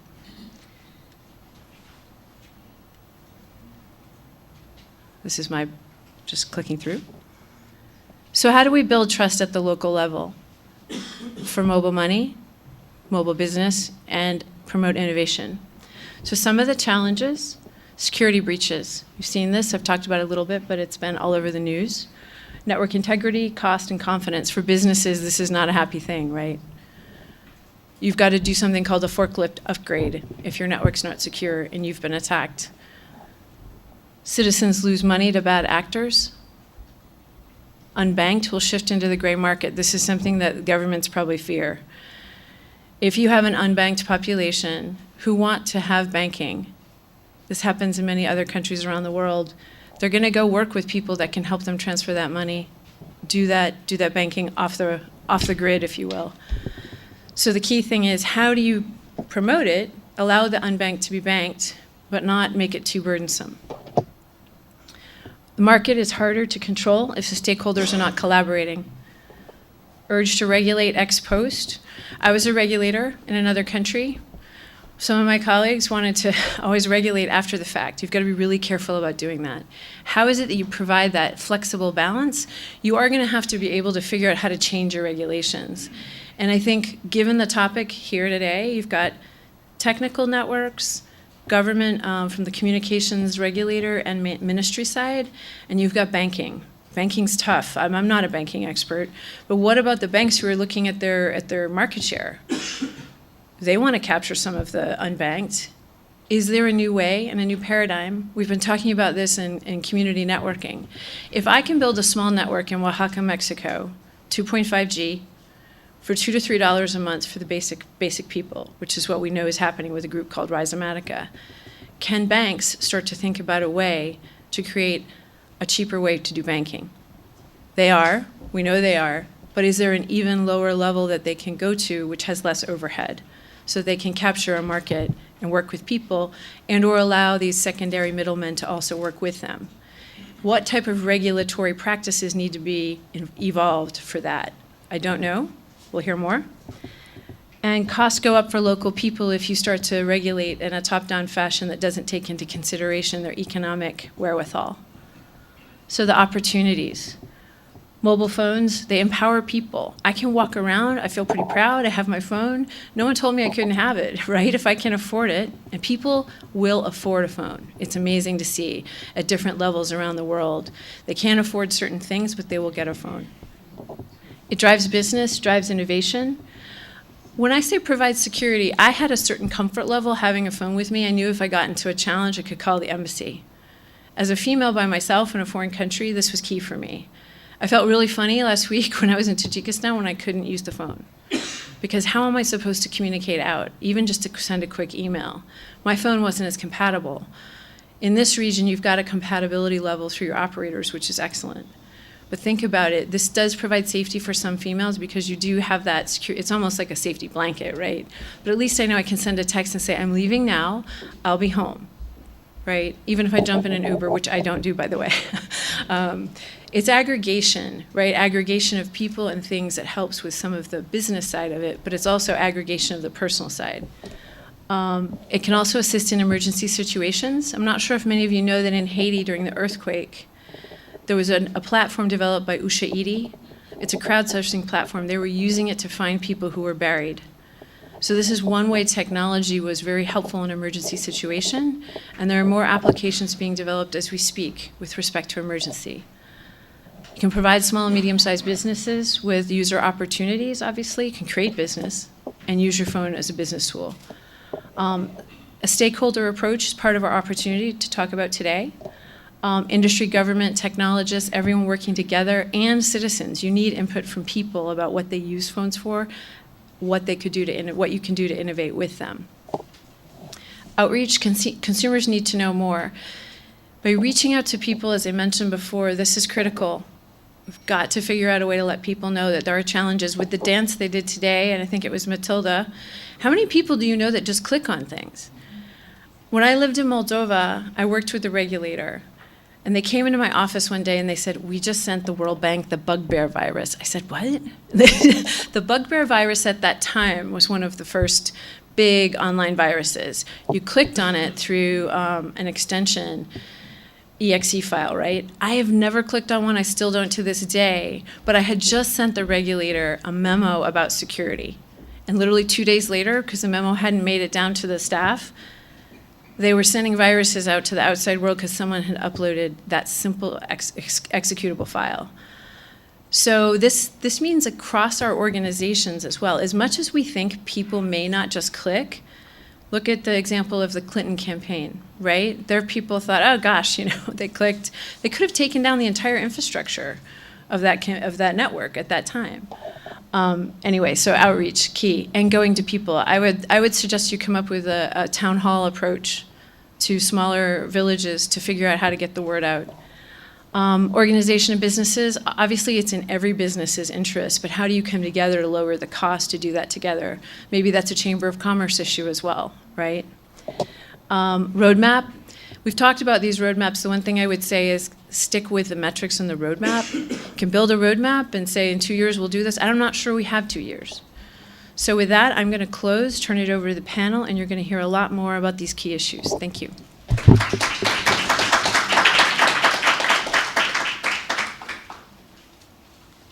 Thank you very much, Jane. It is clear that the key concern that has drive you is how do we get to the community level? How do we extend the network? How do we build confidence among people who are ordinary users? And how do we get stakeholder buy-in and collaboration? Very much the kinds of issues that underpin our concerns at this particular conference.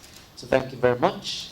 And while ISOC had the floor, I'm going to now call on my good friend Shernon to say a word about the ISOC report. Just to take a few minutes and to introduce the report in the context of our Caribbean. Okay, thank you very much for the introduction. Let me see, is Michelle Marius in the room? Michelle Marius, you're here? No? Okay. Okay, let me explain. I'm breaking things here. Okay, it's fine. I'll use this one. Okay, let me explain like this. One of the things, or one of the challenges that we are facing in the Caribbean is that we don't have much, not much research is being done. So sometimes we are just talking, but we don't have any particular research that have been done with respect to that particular area. And I think given that we are here at the university, especially I know that Professor Dunn has been focusing a lot on the research for the last 12 years that we have been working together. So he has been focusing a lot on research. So within the Internet Society, one of the things that we are doing is to focus on research as well. And why are we doing this? Basically, we'd like to help, let's say, policymakers, help them to make sound decisions. Especially when it comes to the internet, you heard a lot of, and you see also a lot of crazy things are being done sometimes. And most of the time just emotional, based on, but not really based on facts. So what we, as I did mention this morning, we do have two challenges globally and also in the Caribbean going on. It's with respect to access and trust. Still on the global level, 4 billion people are not connected to the internet, and given that all the things that are happening all around the globe, people have started losing trust in the internet. And so that is why we need to focus how we can get people to get more trust in the internet. Focusing on the access side, we have been focusing in the Caribbean on 11 countries. So we have looked, for example, at Haiti, which is the poorest country in this whole Western Hemisphere. But we have also been looking at some other countries like the Bahamas that have, for example, very high GDP per capita. So these 11 countries, they give us a very good view regarding what is going on in the Caribbean. And basically the focus of this report is on lifting barriers to internet connectivity. So we would like to see more people connected, but there are a lot of challenges, barriers out there that need to be lifted, if we can use that word. And given that we are here in Jamaica, and I thought, okay, this would be a very good opportunity to focus a bit on, or at least to put in spot one of the main researchers that did work with us, and it's Michelle Marius. It's a pity that I'm not seeing her. But one of the other challenges that we have also in not only the Caribbean, at the International Society and also with other organizations, much of the time you're working with people from out of the country. So we're inviting, so we are using people, they are experts, of course they are, but they don't know the region. And it's sometimes a challenge for them to do some research in a region that they don't know all the players. And we have started to make some changes in this regard. So that is why we did invite, in this particular case, Michelle Marius and some others to assisting us when it comes to this particular project. This project is almost done. I think it's for 95%. I've hoped to launch it today, but that's not the case because, as you may know how it comes, when it comes to reports, a lot of people need to review it, and our editors are still working on it. So that is why we cannot launch it today. But I think within a couple of maybe days, or let's say 2 weeks, we will be able to launch it, and then we can share it with you. So what we have done is to look at 11 countries. We have gone through all these countries, see all what the challenges are, and equally important, how can we help, especially policymakers and other stakeholders, to promote the internet better, let's say in the region. So again, I'm sorry that I don't have, let's say, that report right now, and I don't see our lead researcher neither, but within a couple of weeks. I'm not sure if she's hiding from me or whatever, I don't know. We have a good relationship, so that's not the point. But, okay, in any case, as I did mention this morning as well, we're here to serve, and you will see this report in a couple of weeks, and I think especially policymakers can take advantage out of this report, and they can make reference to it and also start to make taking some sound decisions based on facts and not always on emotional things that we are quite good in the Caribbean. Okay, thanks.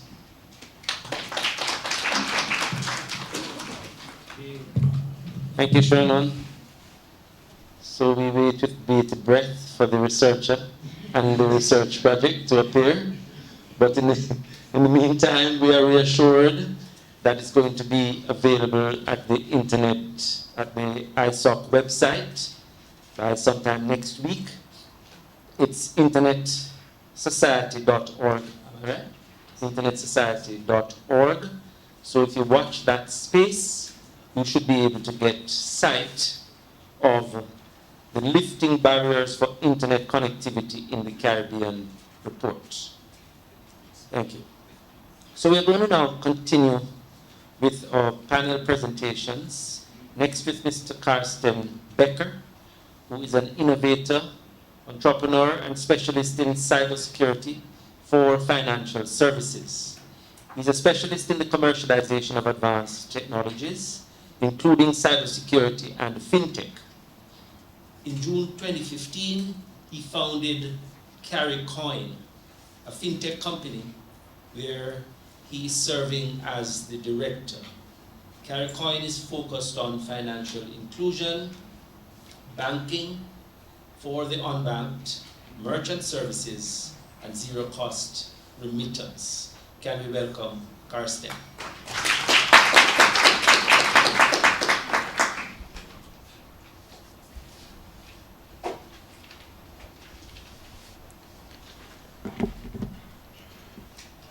Hello. Ladies and gentlemen, good to see a lot of ladies here, women in technology, which is awesome. I'm going to start with a little quote. Since it's a cybersecurity conference, if security were all that mattered, computers would never be turned on.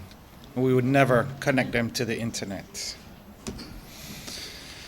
So I'm here to talk about not CARICOIN, but Bitcoin. So there actually is a cheaper way to do banking. It's called Bitcoin, the world's first global digital currency. So to try and understand you guys, does anyone here own any Bitcoin? So one person. I guess no one has used Bitcoin to make a payment then. And does anyone know what the blockchain is? One person. Great. Are there any hackers here?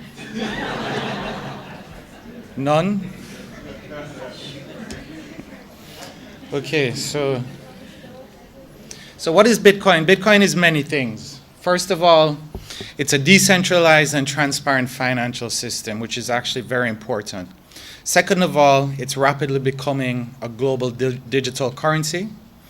And it's also open source, which is where it got its roots. It doesn't belong to anyone, it actually belongs to the world. Bitcoin holds many benefits. A lot of people who don't understand it, the uneducated, the first thing they think it's about crime. It's not really about crime. It has many benefits. Instant transaction processing, it's private and secure. Oh, sorry. Private and secure. No financial third-party intervention, which is very important to what Bitcoin is all about. And little to no fees. We say little to none because while there are no fees, the majority of the time, some people charge you to interact with Bitcoin. So many practical uses. This is one of the key slides here. Bitcoin is a free and open way for peer-to-peer transactions and payments, remittances, trade and investing, e-commerce, charitable giving. For us here in Jamaica, the middle one is probably the most important, remittances. Bitcoin really wipes out the remittance industry by providing a way to send money back and forth without fees. This is something we should really be embracing here in the Caribbean, where we have $10 billion of remittance and over $2 billion in fees. It's a wonder that people don't actually know more about Bitcoin. So very disappointed by the one hand that went up. So since you're supposed to be a very technical crowd, we're just going to get into a little bit about the underlying technology behind it, hopefully in a very easy to understand manner.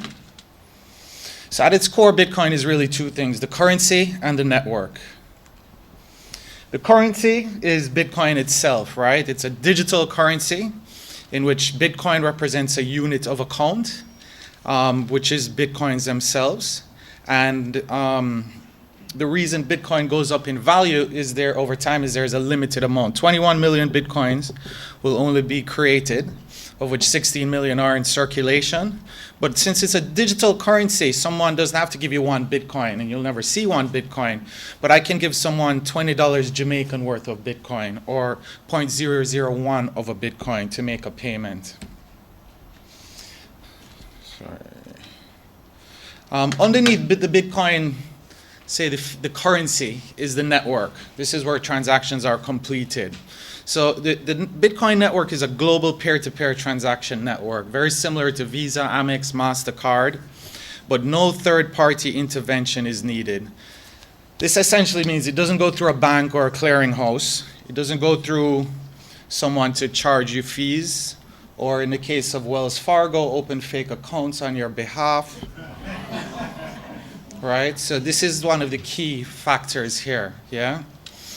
Bypassing traditional financial institutions, yeah?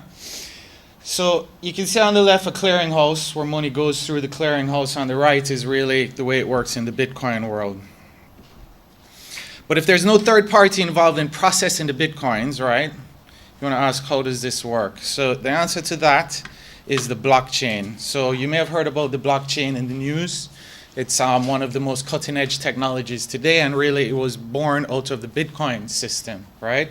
So the blockchain records all transactions in a public ledger, and this is freely available online, which is what makes Bitcoin transparent, which is one of the key factors why actually it's much easier to regulate, say, than people think, even though it doesn't require regulation because of that transparency. So we're going to just go on to, well, what goes into completing a Bitcoin transaction? How does the blockchain work, yeah? So Sarah wants to send money to Mike, right? This is a digital transaction. It's not trusted. So what she does, she broadcasts her transaction to the blockchain. Once it's verified on the blockchain that Sarah has the funds, the transaction goes on to be verified, processed, re-recorded in the blockchain. The blockchain is then updated to show that Mike now owns the Bitcoin. So complicated, we're going to break it down maybe a little bit easier, right? Here's Sarah's trying to send money to Mike. Digital means trustless, right? There's no copies of anything in the digital world. Everything can be faked. Everything can be hacked, as we know, right? So how do you do a digital transaction without an intermediary? Well, what you need is witnesses. So in this scenario, we go for 4 confirmations. So technically 4 witnesses to the transaction. 4 people witness a transaction. I mean, for most legal documentation, you only need 1 or 2, right? Now, this all happens digitally, so there's no physical witnesses. And then the transaction itself, once it's witnessed, is recorded in the blockchain. So that's kind of blockchain 101, the easiest way to understand it. It's really a bunch of people witnessing a bunch of transactions, recording it in a book, and then making that book freely available to everyone. Now, in the Bitcoin world, what we're recording is just purely transactions, although a lot of companies have sprung up, mainly banks, trying to use this technology for themselves to try and create their own systems to reduce their costs. So since you're a technical crowd, really and truly, at the heart of Bitcoin is what you call cryptocurrency. There's a lot of moving parts that make up a cryptocurrency: the transactions, the blockchain, mining. You have proof of work. Mining is a process of creating Bitcoins. Proof of work is part of that whole process. Rewards is actually what happens when you create proof of work. You get rewarded with Bitcoins and the underlying security. So very complicated stuff, but it works. It works very well. So the question is, how well, right? Bitcoin has been quite volatile over the first couple of years, as with any new technology. But since around 2015, it really started to stabilize. And that volatility has gone away. Started to stabilize, started to grow. As it started to stabilize, more companies have gotten involved.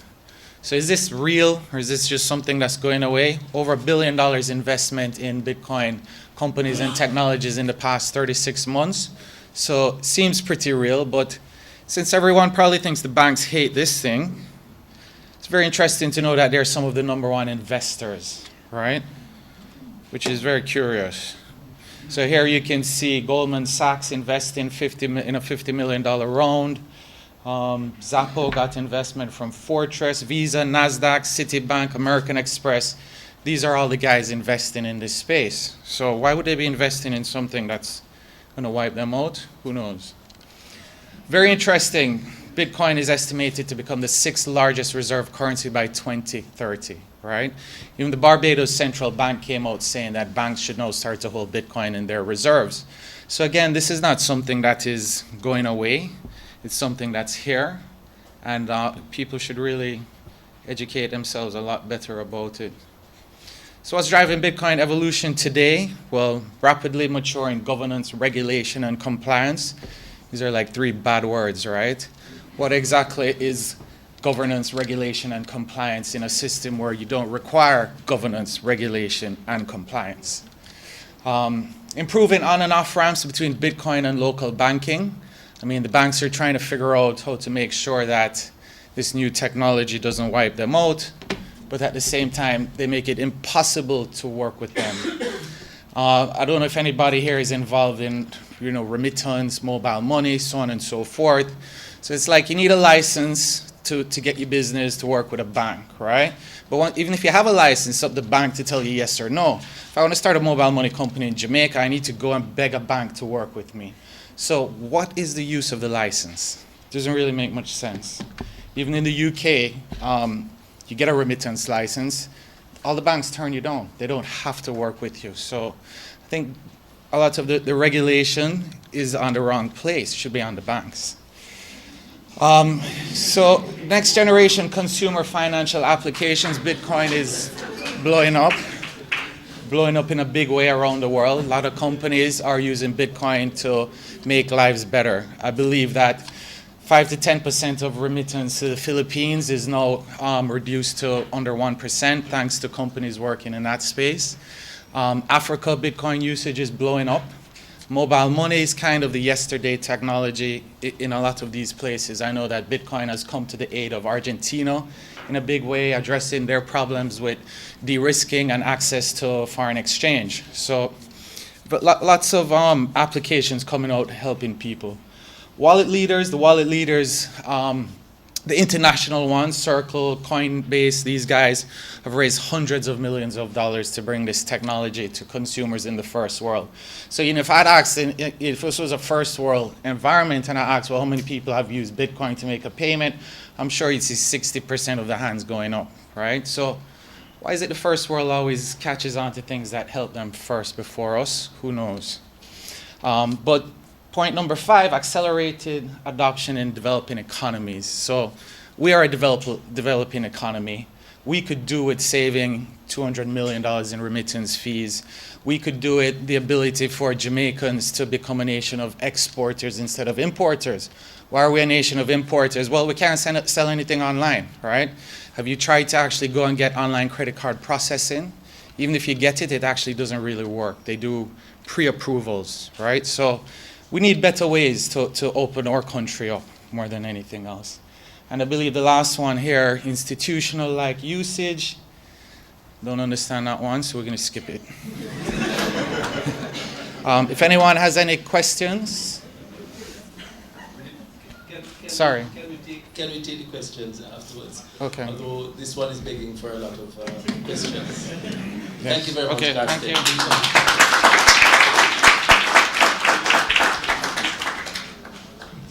Very interesting and informative presentation, and one that I hope we can interrogate. I think perhaps at the heart of it are issues of risk and trust, but we will have the discussion in a short while.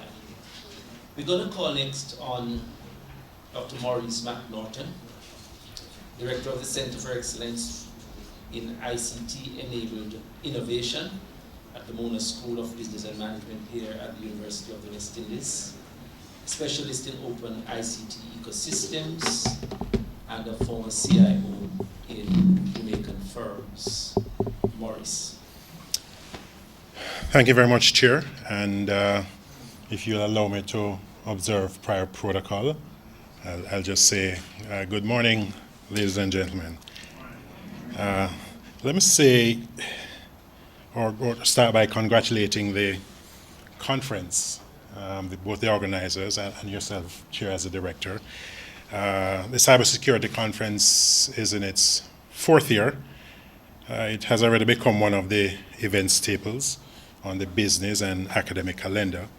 And I really want to especially commend this year's theme, because mobile money is obviously extremely relevant, extremely timely.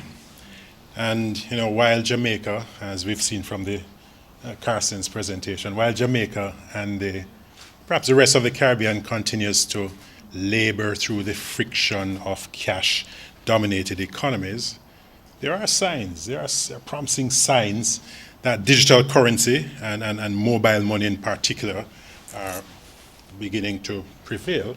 Well, we're going to hear from NCB in a bit. There's QUISC, there's the credit unions Connect. And so things are happening. I mean, cash is still about 70% of economic activity, but there's hope on the horizon. I did note, Chair, while it's a privilege to be part of a quite distinguished panel of experts, I did note that most of the panelists are either purveyors of the supply side of mobile financial services or technology platforms. And so I assume that my role is to offer some perspective from the demand side and on behalf of the consumer and the citizen, a role which I increasingly relish, as nowadays I am nothing but a consumer. But that perspective is incredibly important, I think, for everyone, for all stakeholders, because, you know, at the end of the day, as MasterCard said, you know, you can build all the advanced infrastructure in the world, you know, and all the sophisticated technology, but until consumers embrace mobile payments, that ground remains fallow. And so consumer familiarity, willingness, trust, as we heard earlier, and actual usage are necessary preconditions for mobile payments to be successful. And just to very briefly share a little perspective on some work we did. You know, we're talking mostly about mobile payments today, but generally speaking, and I would make the point that mobile financial services broadly is a large ecosystem. So many of you here, I'm sure, have mobile access to your bank accounts and you can do mobile banking. But as the trajectory goes from simply mobile banking or mobile information services to mobile payments and then mobile money, the opportunities, the potential transformational impact increases, as well as the risk profile. So it's a question of risk reward.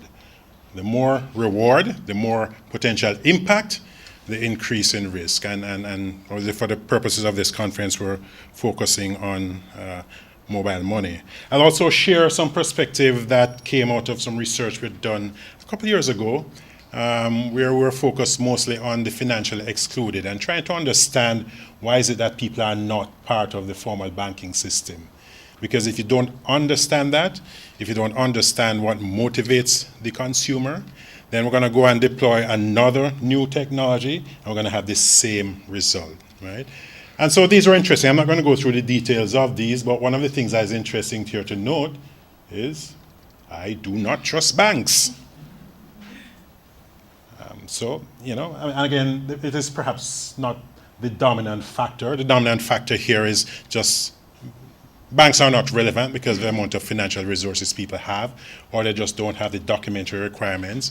But we actually reduce this to a fairly simple sort of formula that the likelihood of being unbanked is a function of literacy, and literacy here is financial literacy, just understanding how this thing works. It's a function of the fees that you charge, and it's a function of trust. And if we do not address these things, then again, we'll continue to struggle with adoption and acceptance. One of the spaces that we worked in when we were doing this work was working with PATH beneficiaries, who are the recipients of social benefits. And even though there was a digital. So traditionally, path beneficiaries got paid through checks which go to the post office, and everybody lines up and go collects their checks. And then I think 5, 6, 7 years ago, the NCB introduced the payment card option, where you could actually go and collect your payment on a card. And after 5 years, the take-up was about 10%. Now, why is that? It should be a no-brainer, right? And when you talk to the people who have taken up the option, oh, this is great. I could never go back to lining up at the post office and collecting checks. I mean, it was a very tedious and sometimes demeaning experience. But still, the take-up is 10%. So we've got to understand that there are many factors that drive adoption. And if we don't understand those, we run the risk of making the same mistake. So for instance, when we spoke to those path beneficiaries and the prospect of now receiving this on their mobile phones, 25% of them were actually quite negative about the idea of, well, what if I lose my phone or someone takes my phone, or, you know, and the idea of having their money on the phone as they perceive it is quite hazardous. And so it's a function of education and outreach and making sure that people understand the opportunity. So I want to say this. One of the interesting things about cybersecurity is that it impacts all aspects of the digital economy, not just mobile money, and not just payments, but we're confronted with it every day in every aspect, from simple email hacks, right, which changes the course of an election, to identity theft. All right, so cyber security, cyber threats is here to stay. But with mobile and with mobile payments, there are some peculiar things that we got to think about. And in fact, the very attributes of mobile money that makes it attractive, that makes it an efficient medium for currency exchange, are the very things that make it vulnerable. All right. So if you think about it, mobility of cash means that it takes flight very quickly. In fact, if you look at the things that make mobile money compelling, so efficiency, speed, convenience, the prospect of greater access to finance or financial inclusion and reduced barriers to access, and low cost and ubiquity. You can do this anywhere. You're not confined to physical banking infrastructure. Well, think about this for a moment. Efficiency, speed, and convenience means rapidity, the speed with which illicit transactions can occur. Financial inclusion, reduced barriers to access, the idea of anonymity, the risk of not actually knowing who owns an account or is doing a transaction. Low cost, ubiquity, leads to elusiveness. Ubiquity, being able to do this from anywhere, anytime. The ability to disguise mobile transactions, where they originate from, the totals, by breaking them up into many small transactions, and the destination. So the very things that are appealing, that are compelling about mobile payments are the very things that make it vulnerable. And so in a lot of the discussions around mobile payments, these things are seen as the big risk factors. The anonymity, and if you think about this from the consumer standpoint, so anonymity can lead to, doing things not face-to-face, so I can sign up for a mobile account over the air, which means that how do you guarantee that this is me? There's a prospect of, or the threat of identity theft, unauthorized use of an existing mobile money account through phone theft, passing on the phone, or just a breach in the network. All right. So these are all things that arise because of the increased anonymity. In the physical, real world, we do face-to-face transactions, or we sign up for accounts face-to-face. Mobile payments lends itself to this kind of anonymity. The notion of elusiveness leads to things like smurfing, breaking up large transactions into many small transactions, or pooling, where mobile phones are shared, or delegating, where the perpetrator engages and pays people as agents to do transactions on their behalf. And this, of course, lends itself to money laundering, scamming, and, of course, is particularly a threat to international remittances. And then, of course, the notion of rapidity means that snap, your account is gone, right? So these are the threats to the consumer, the risks to the consumer in this space. Obviously, there are a number of things that are being done on the supply side through regulations and through the operations of the financial institutions to attempt to address these. So we have innovative KYC procedures.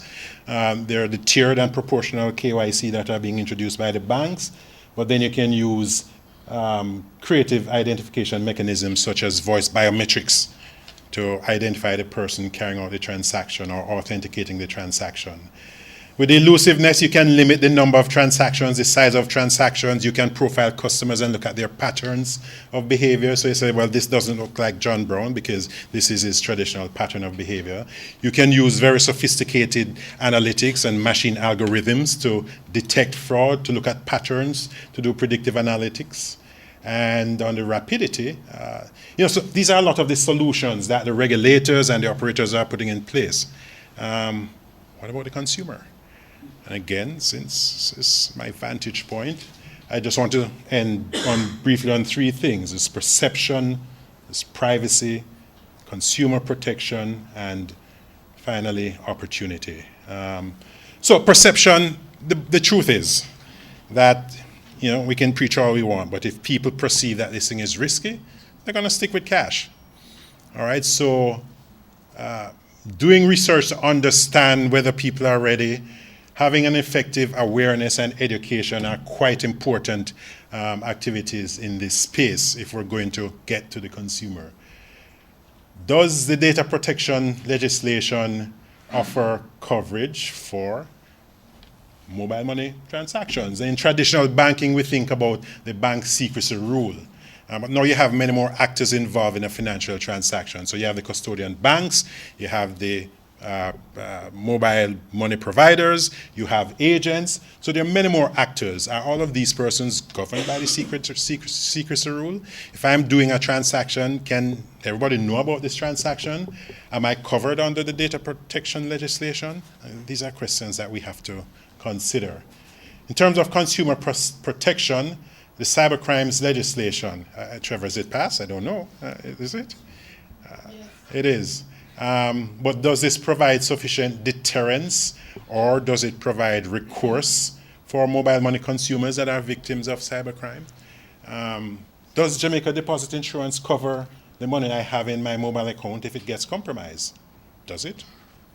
Or is this just a traditional banking?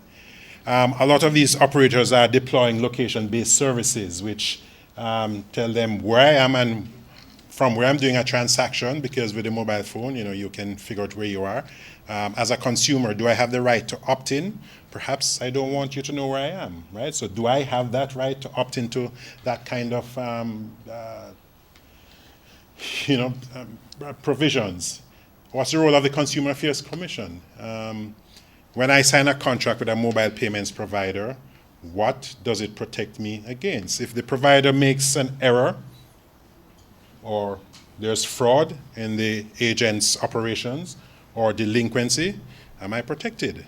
And how do I get recourse? So from the vantage point of the consumer, these are important questions that have to be contemplated and have to be addressed if we're going to build confidence in this space. Ultimately, it's about balancing opportunity and risk, as in all things, right?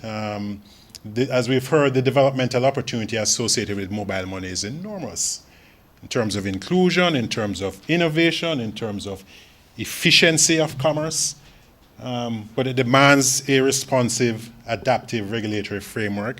A colleague mentioned earlier the risk of post-regulation. I think our regulators have to not try and come up with a perfect solution, but look at how things work and be prepared to adapt, to respond. It requires greater cooperation between financial and utilities regulations. Is it OUR here? Is mobile payments simply a financial regulatory obligation? A few years ago when we were studying this space and we spoke to the OUR, they said, well, mobile money is not in our jurisdiction. That's over the top. That's for the banking regulators to go and figure out, right? But increasingly, there has to be a convergence of regulations, not just utilities regulations, but between utilities and financial services to make sure that we have the right approaches to this thing. And the final point is that there's such incredible analytic capability that's available in these technologies that mobile payments actually increases the opportunity for the regulators to enhance consumer protection, prudential risk mitigation, and transparency if they're smart about it. When you think about it, again, the point was made about all of these informal transactions staying in the gray. With these mobile payment systems, you're actually bringing them into the formal network, and if you use the right kinds of technologies, machine algorithms, pattern detection, one can actually mitigate a lot of the risks that we spoke of earlier in terms of anonymity, elusivity, and so forth. So, there's some points to contemplate from the vantage point of the poor consumer, and I look forward to your comments and questions.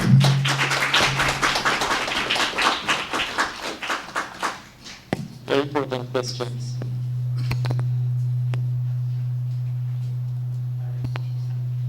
Just trying to see if I can get rid of that. Huh?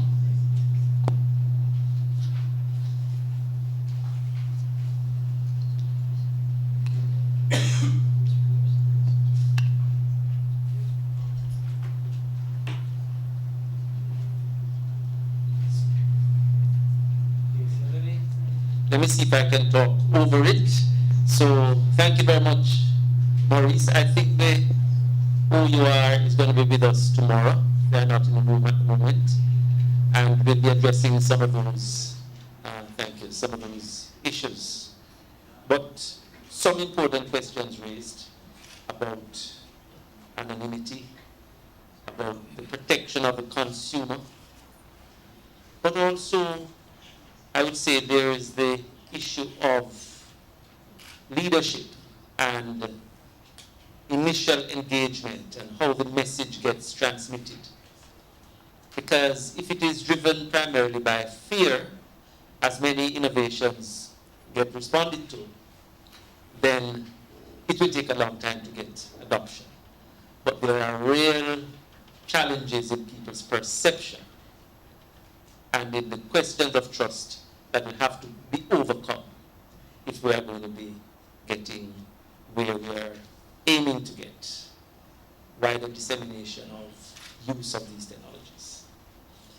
We're going to turn next to Mr. Cecil Williams from the NCB.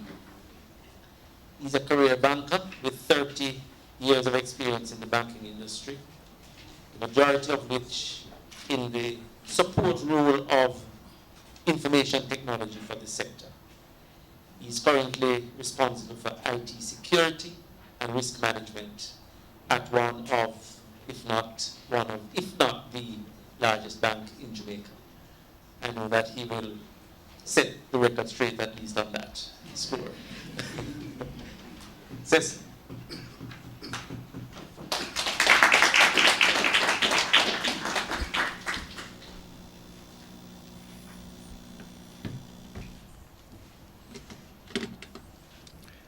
Thank you, Professor Dunn. I think I need this to come up a little more. You hear me properly? Morning, ladies and gentlemen. I'd like to thank Professor Dunn and his team for allowing us to continue to support this conference. It's very, very important to NCB that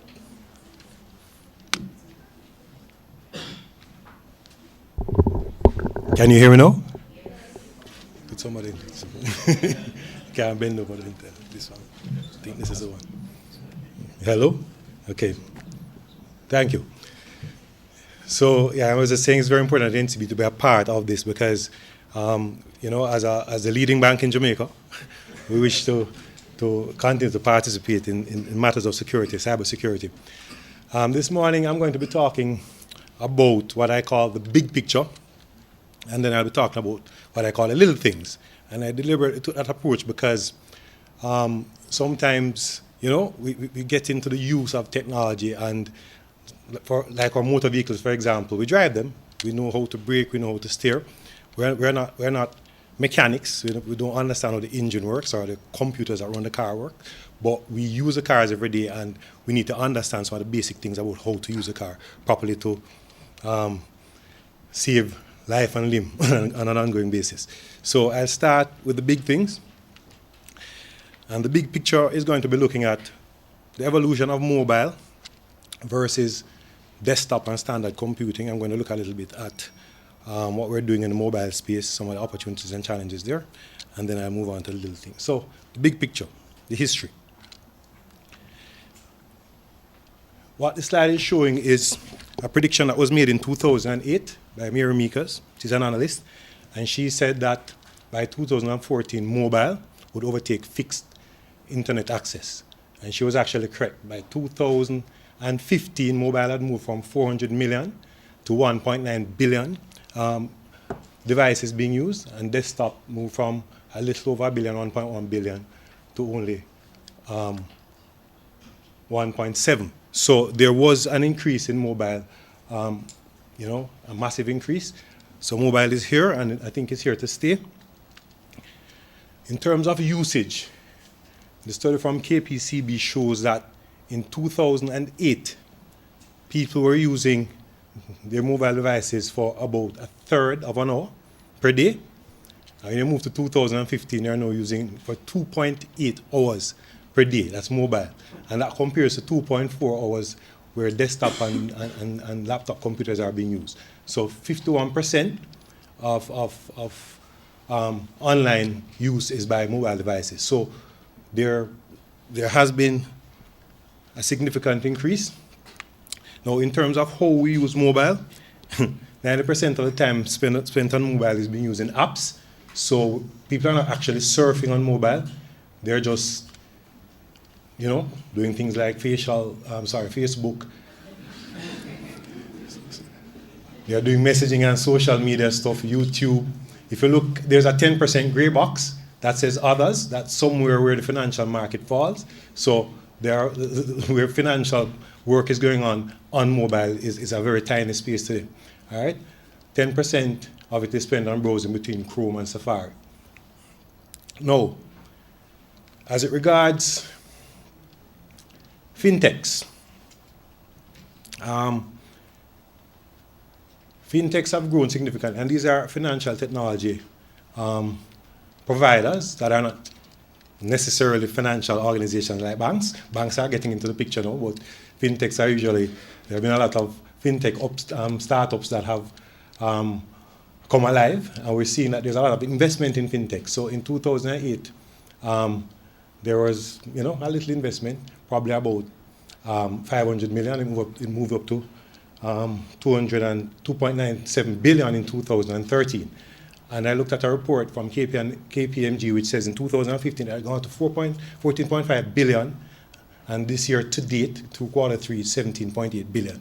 So fintechs are playing a big part in what is happening in the financial industry today, as far as mobile banking goes, and as far as mobile money goes. So one of the things that banks have to do is recognize opportunities to work with fintechs. A lot of banks worldwide are doing that. I think one of the earlier speakers mentioned that banks are investing in bitcoins, and it's with good reason. As far as mobile money goes, why mobile money? I've been hearing about inclusion. We're looking here at the increasing convergence between what we call e-commerce and mobile technology. So people can go online and shop. Now, using mobile money, they can actually make payments using mobile money. And this is due to the same proliferation of smartphones I mentioned earlier. There are so many of them around and so many people using them. It's a natural way to go. Next, the exponential growth of mobile phone penetration. We say 100% there. And that is based on adults who would consider people who can become bankable. And we look at mobile POS, which is people using devices like Square and some of the other things from Google and Apple, where you can actually use your phones to do payments. There were only 3 countries in 2014 that were using that type of technology. We're at 30 countries this year. So there is significant growth in the space. Also, again, for inclusion, I'm talking about driving new technologies and innovations.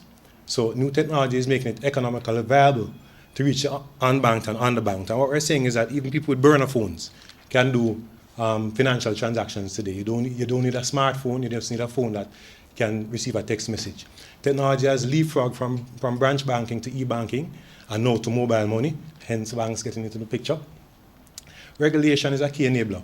So there are huge costs and risk associated with cash. So one of the things that regulation will do is try to help us to manage that in a better way with mobile money. Economic growth is directly proportional to the increase in usage of electronic payment methods. And we're seeing here that it will promote access to the formal credit and savings instruments and thereby drive up the growth of the GDP. And these are all, good reasons to get into mobile money. Go Hive says the world population in 2015, well, that was mid-year, so about 7.3, so it was about probably 7.4 at the end of the year. And in 2015, there were over 7 billion mobile cellular subscriptions, corresponding to a penetration of 97%, which is almost 100%, or from 738 million subscriptions in 2000. So in 15 years, we've moved from 738 million phones to over 7 billion phones being subscribed. That's a lot. And we think mobile money is here to stay. And whether it's on your phones today or on wearables like your watch tomorrow, we're going to be using some sort of mobile money. Fintech innovation promotes inclusion. I mentioned the investments in that. And innovative technology as a key enabler. Regulators are encouraging fintech firms to make financial services more secure and convenient for customers. I think our fintech in the house said that sometimes I think the regulation should be the other way around. But we need regulation of some sort when it comes to money. Now, I put up 3 standards here. ISO 27001 is a framework. I put up NIST cybersecurity framework. Organizations normally allow these frameworks to remain relevant, compliant, and competitive. And they have to, because one of the big things about security is that having set up your infrastructure, your cutting-edge servers using blade technology, using your network storage systems, your disk clusters, all of those fancy things, you must have security from a regulatory standpoint. So, you still have your DMZs, your core firewalls, your internet firewalls, all of that setup has to be there, and this is what is happening from the side of the organizations that have to work in this cyberspace. So there are some like PCI DSS, Payment Card Industry Data Security Standard, which is mandatory. So for banks and point-of-sale merchants and people who are in the business of using credit cards online, we have some standards that are mandated for us to meet, or else you'll have heavy fines, and this helps to show up the security. There are, standards around encryption, data obfuscation, and that sort of thing that has to happen. So I just did the single slide in terms of what is happening from the big picture side in terms of security in our infrastructure. Now, I want to talk about some headlines. In recent months and weeks, everybody would have heard about that distributed denial of service network in the United States on the 21st of October, where about some 60 major companies, Amazon, Snapchat, some online networks like CNN, BBC, all went down for about 2.5 hours that morning. A loss of hundreds of millions of US dollars as a result of that downtime. And this was done through somebody sending out attacks over what we call Internet of Things, using people's television sets, smart TVs, using people's refrigerators, using people's routers to send out these signals to bring down a domain name service provider that supported all of these companies, and all of them went down.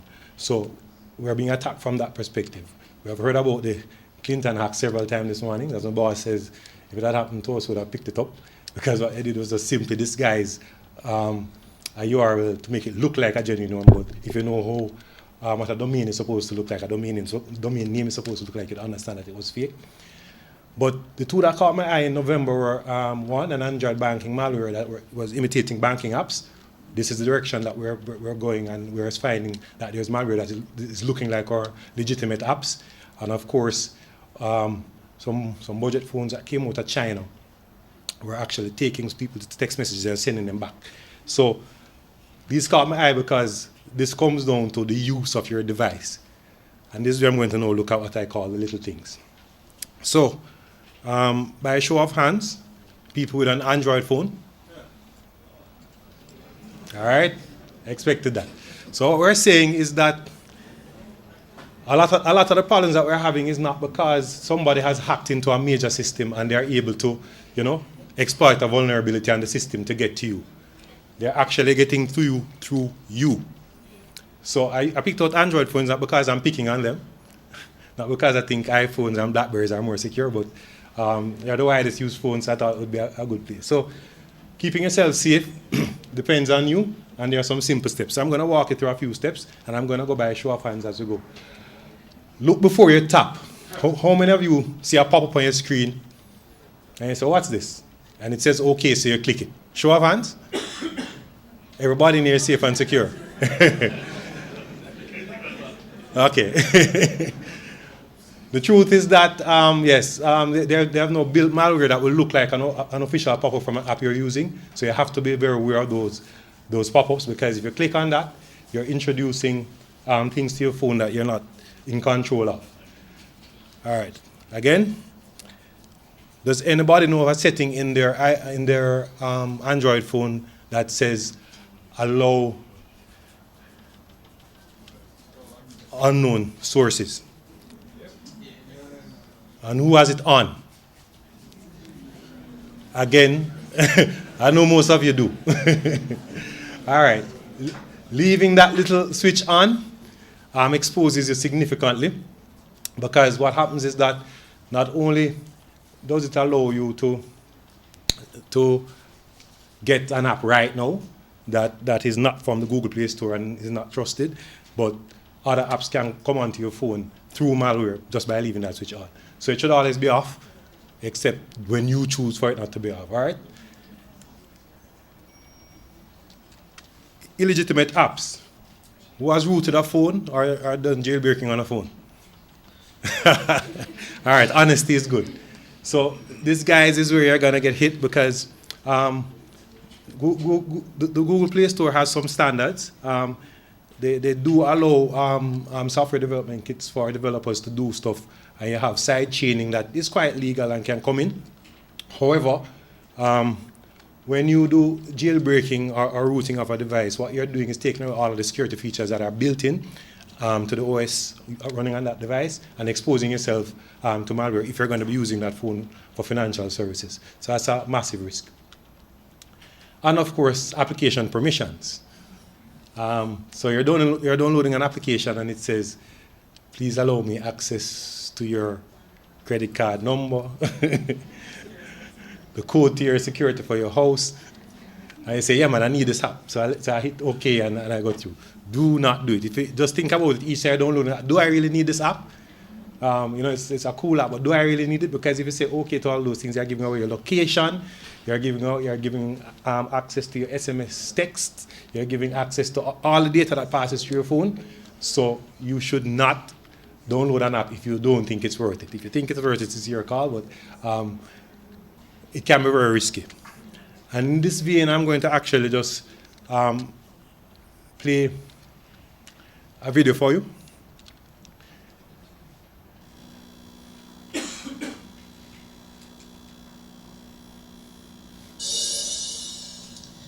Well, this starts National Cybersecurity Awareness Month, and we have a really interesting story. Our guest here, Gary Malefsky, is with the company Snoopwall.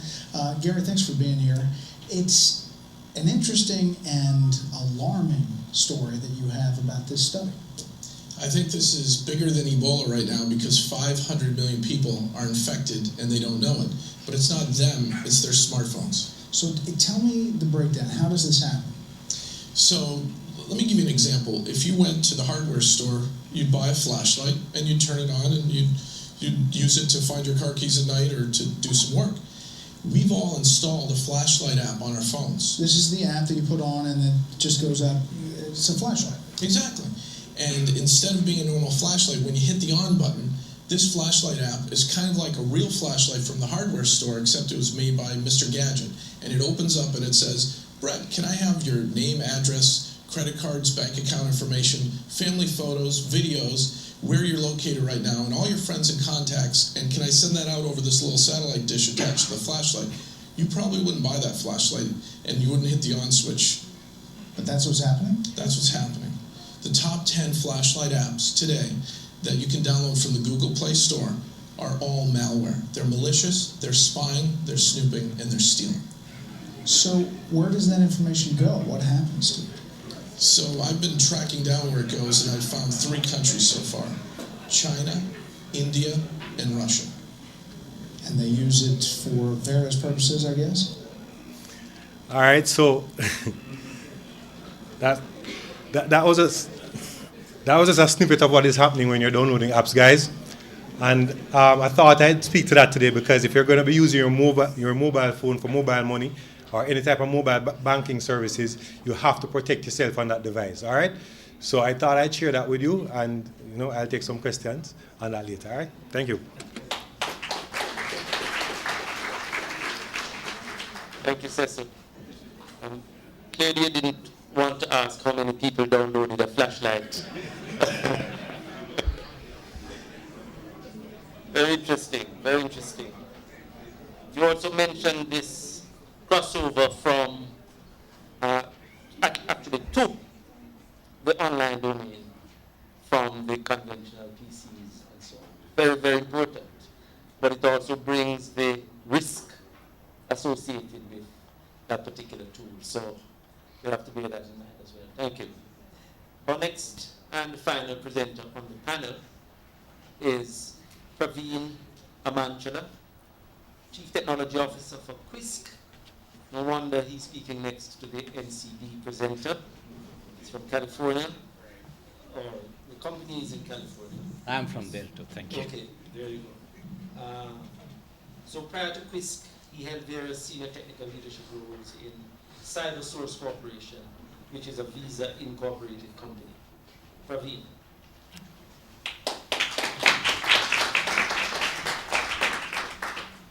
The only thing standing between you and lunch is me, since I'm the last speaker. So I'll be mindful of that and wrap my comments quickly. Before that, I'd like to thank UWI for inviting QUISC to the conference, giving us an opportunity to present. I'd also like to thank our Caribbean partner, Advanced Integrated Systems, led by Mr. Doug Halsall. He and his phenomenal team were the first to introduce a full-service ATM in Caribbean, and were part of several technology firsts here. We are very proud and happy to partner with them. We'd also like to thank NCB for being really a great partner for us. So what is QUISC? And my objective is to get a little bit deeper into what the QUISC mobile money solution is, and especially as it plays out in this part of the world. QUISC is a Silicon Valley-based technology company. We have built this really amazing next-generation mobile money product, which I'm very excited to speak about. So in a very simplistic way, think of QUISC as a very easy-to-use digital alternative to physical cash, and digital being the key here. So QUISC is an all-digital solution. There's no cash involved, obviously. There are no cards involved, and in a lot of use cases, even phone is not required to make the transaction. And how does one go about getting a QUISC account? So it's the banks that issue QUISC accounts, and banks can issue QUISC accounts to either their existing customers or to new customers. And the key here is the new customers, because think of QUISC as a very lightweight, a very low-cost solution, and with that, banks can bring in a lot of new customers who are not banked, and thereby significantly increase financial inclusion. And we are really proud to be part of that revolution, because there are a lot of people who are unbanked, and QUISC is a great way to go about it while solving the larger problem of digitizing cash.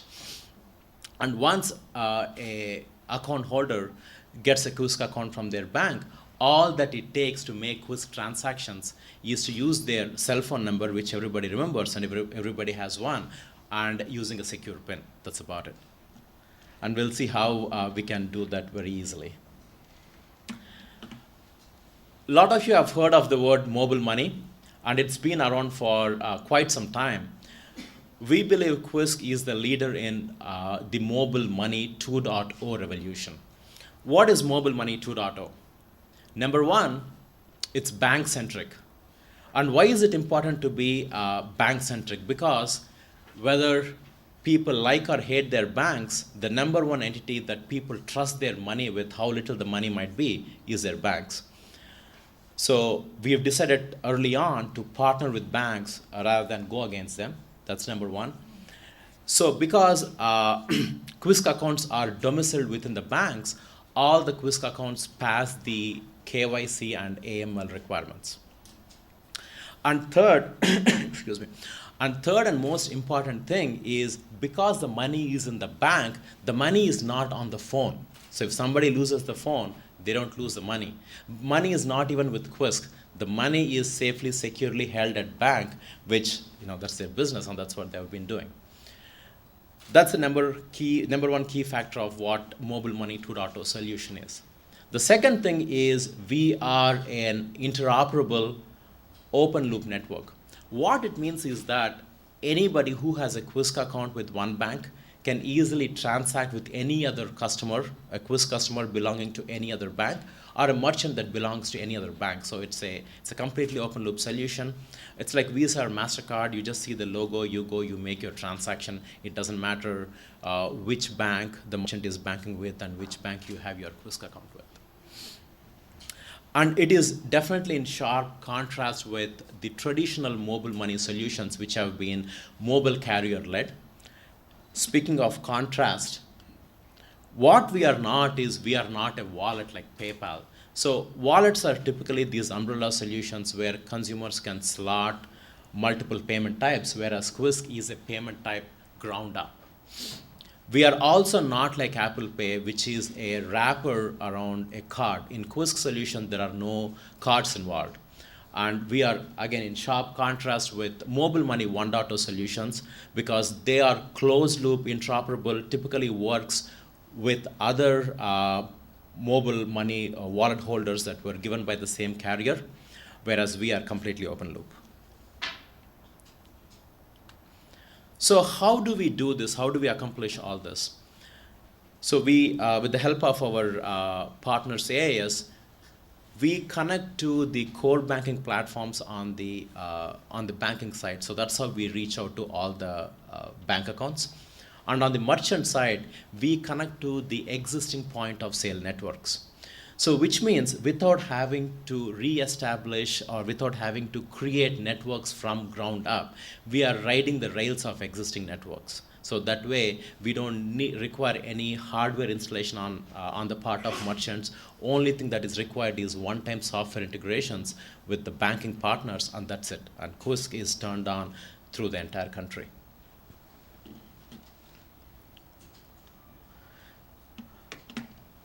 So the other key contrast that we have in Quisk compared to other mobile money solutions is a variety of transaction types that we support.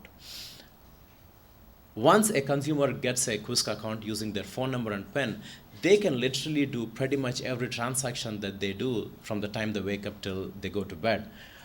We have a single payment type that can unlock all these transactions. For example, retail or in-store transactions. We have a point of sale application that runs on the merchant terminal, and a consumer can just walk into a merchant, put the phone number and PIN, and make the transaction happen. We also have enabled e-commerce and m-commerce, and we have seen in economies that are cash rich, most of the e-commerce and mobile commerce transaction, in-app transactions happen using COD, cash on demand, and that's a huge friction point.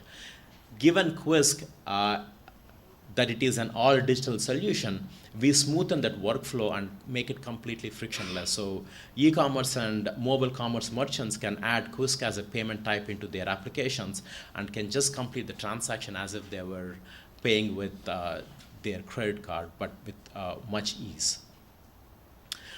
We also realize that there are a lot of merchants that don't have a retail store or they don't have a point of sale terminal, a lot of street vendors. And what we do is we unlock that potential wherein we have either a mobile application for these street vendors and for ad hoc merchants to be able to accept payments via Quisk, or we even enable these transactions to happen via SMS. So it is similar to P2P, but there are different types of fee and risk limits involved in our P2M transactions. We also have a bill payment capability, and bill payment is something that's a very, very commonly used use case. And we can enable bill payment as simple as sending a text message or as simple as clicking 1 or 2 buttons on the mobile app. ATM cash in and cash out, and we are working with our partners in NCB to be able to add Quisk onto the ATM screens. Loyalty and rewards. One of the things that we do is, in addition to being a very low-cost payment solution for merchants, we have integrated loyalty and rewards, so the system automatically tracks how frequently a customer is visiting a merchant location and thereby rewarding that customer through points. And we believe that this is a very, very key use case to drive more foot traffic back to the merchant. And a payment type, regardless of how many ways there are to spend, a payment type can only be popular when there is money in the account. And we have several ways for consumers to top up their Quisk account. They can just have their hard cash topped up. They can go to a branch or an agent merchant and ask the agent merchant or the bank branch location to add money to their Quisk account, add that cash to the Quisk account. They can walk to an ATM, or in cases where a consumer already has a bank account, checking or a savings account, we can link through our core banking integrations into those platforms and be able to transfer money from checking account into Quisk account. So multiple ways to fund the Quisk account. So how does a consumer actually make the transaction, right? One of the things that we realized from early on is different consumers have different affinities towards different technologies. There are some consumers who only, for various reasons, who can only use an SMS.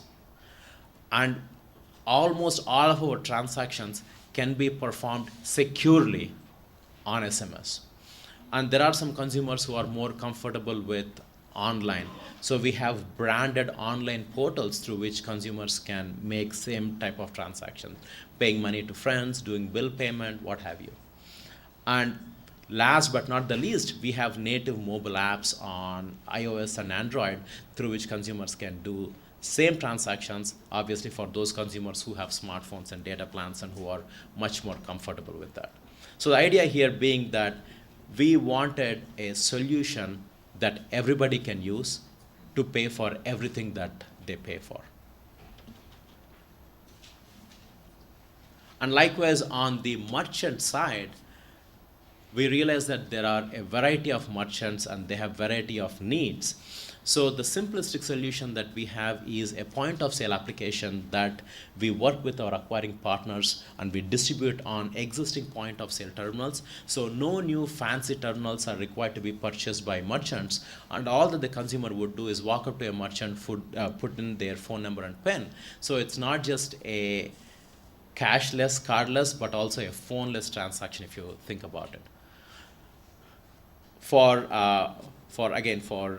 ad hoc merchants, we have a mobile point of sale application.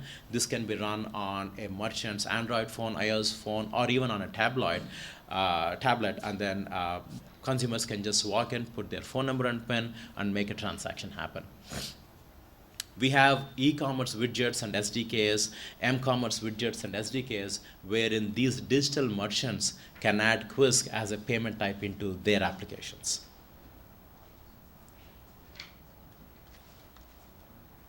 So that all brings us to the main topic of the event, security. I just wanted to lay out what Quisk was, what are the different things that consumers can do before we get into the topic of security.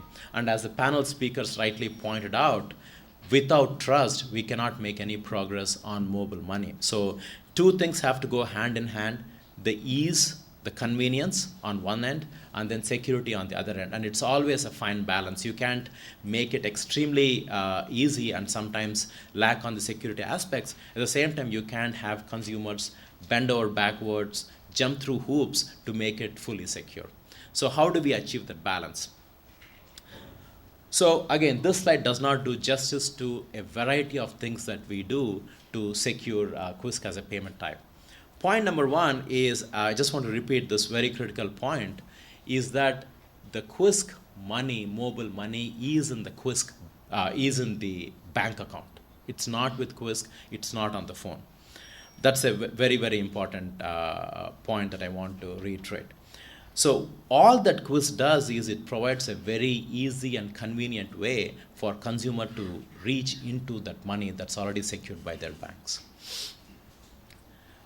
So you've heard me talking about phone number and PIN is probably the most secure element in our payment type.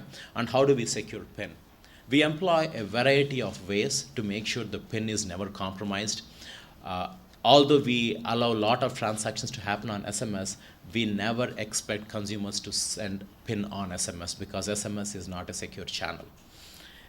Whenever PIN is transmitted, like for example, a consumer goes, punches their phone number and PIN on a point of sale, or enters the Quisk PIN on an e-commerce widget, the PIN is secured and transmitted in an encrypted way.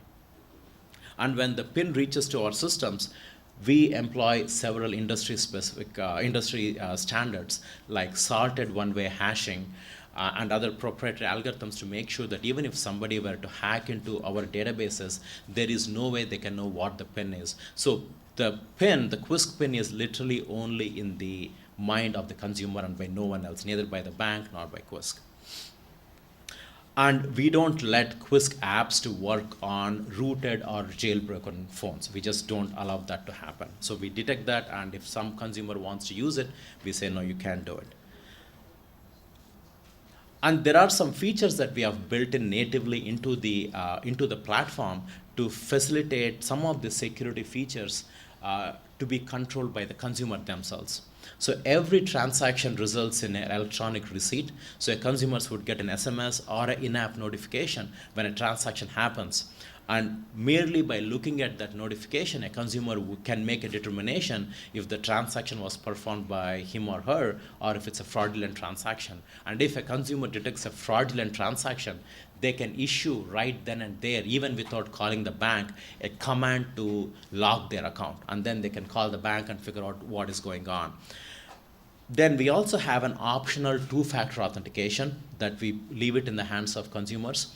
With that, what happens is the account is permanently locked, right? And only when a consumer wants to make a transaction, they would have to explicitly let the platform know, either by sending a SMS from the phone that they have registered or through application. Somehow they need to send us the notification with the phone that is in their possession, and that's how we'll open the door just for one transaction and we shut it down immediately right after that.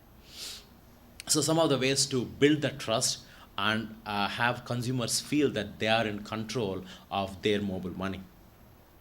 And then finally, we have built a very sophisticated risk engine, something that we are very proud of, which is patented.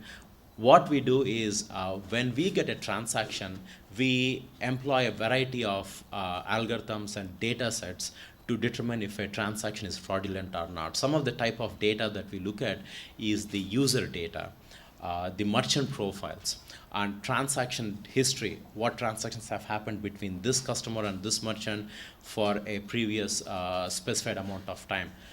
And finally, we let some of these controls in the hands of banks. So banks can turn the knobs and say, for this type of merchants, I don't want the transactions to happen for more than this amount, or a cumulative amount of transactions.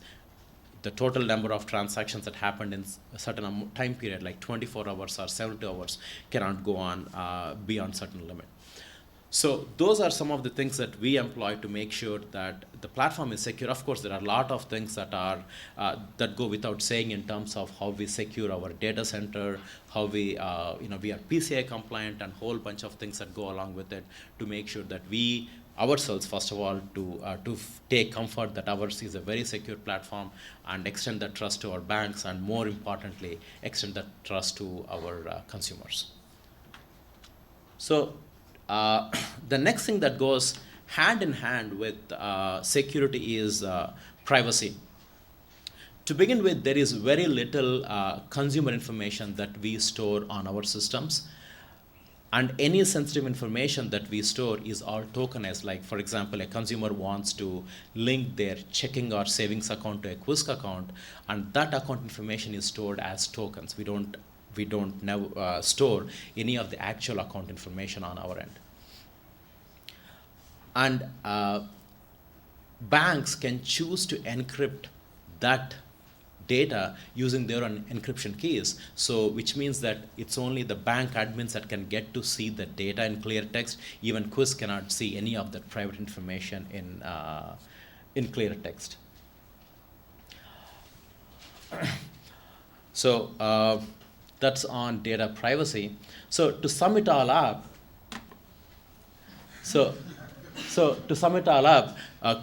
Quisk is the next generation of mobile money solution, which is very convenient because it is extremely simple to use. All that it takes is a phone number and pen, and consumers can use whichever technology they prefer, SMS, online, or mobile app. It is ubiquitous. It can be used to make any payment type, in-store transactions, P2P, bill pay, e-commerce, m-commerce, any of these transactions, and it is secure for all the reasons that I've mentioned. So that was a very high-level introduction about Quisk, and I'll be more than happy to take your questions. Thank you.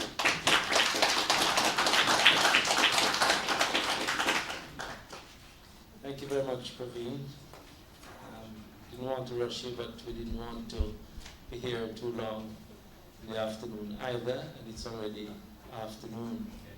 We have a few minutes for questions to any member of the panel. We're going to manage it quite tightly because, again, of the time concern. If you have a question, it might be more efficient to stand beside one of those microphones, and then I will recognize you. You're asked to identify yourself and to simply put a single question to any member of the panel or so. So let's proceed. Thank you. Good afternoon. Michael Edwards. For Mr. Becker, how concerned are you about the increasing presence of corporate money into Bitcoin? Because looking at the track record of corporations going into these types of innovations, you don't generally see a fair prospect. So that's my question. Hello. I'm not really concerned because due to the openness of the entire Bitcoin system, I think like any innovative technology, corporations think that by getting in there they can control it. But this is something that they have proved just to be unable to control. So the more money they put into it, the more power to the system, essentially, is my perspective. Okay, that's a very interesting question, because those of us who have been around for long enough remember Iridium and how the established telcos bought into Iridium, but to see to the end of Iridium. I'm not predicting this, but I'm saying there are other sides to this scenario. Thanks for your response. We have another question, please. My question is for Carson. My name is Richard Denson. I was just wondering, has the government weighed in with you on regulating the activities of CARIMAC? And I guess just as a little aside, is there any system or any system that basically put in place in Jamaica for exchanging Bitcoin for cash? Well, we've been speaking to the DOJ for a couple of months now, but what that really means is we've been speaking to an answering machine, a secretary. So little to no interest, I would say, on the government and the regulatory side of anything that could actually help people is our impression. So hopefully that helps. So Bitcoin for cash? Oh, Bitcoin for cash. So currently the good thing about I think the regulation in the first world is that if you have Bitcoin, you could exchange it for cash anywhere outside of Jamaica. Okay, I think tomorrow we'll be having a senior officer of the Ministry of Finance.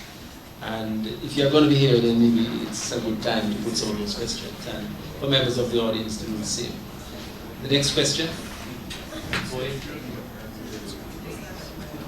Oh. Someone was ahead. Sorry about that. Okay. I'm Carolyn Ferguson, and this question is for Cecil. In terms of QUISC and the adoption so far, what is the actual versus what you have already projected, and what are the KPIs that you're going to be using to measure success of this program? Okay, so you're asking the IT guy the business questions. I don't have that data with me. I'll have to get that data and come back to you in terms of the KPIs and what the performance has been. Okay, next question. Thank you. I definitely have to go. Two questions. One for CARIMAC. You want to talk more about the value creation? You can take it off. You can take it off. Lift it. You can take it off. Yes. Okay, so that It's on. It's on. It's on. It's on.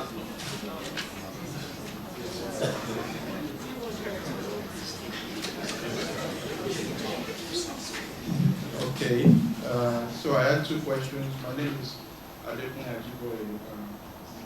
So about CARIMAC, you want to speak a little bit more about the value creation that goes into the coin. When you talked about, I want you to talk about the value creation, that's one.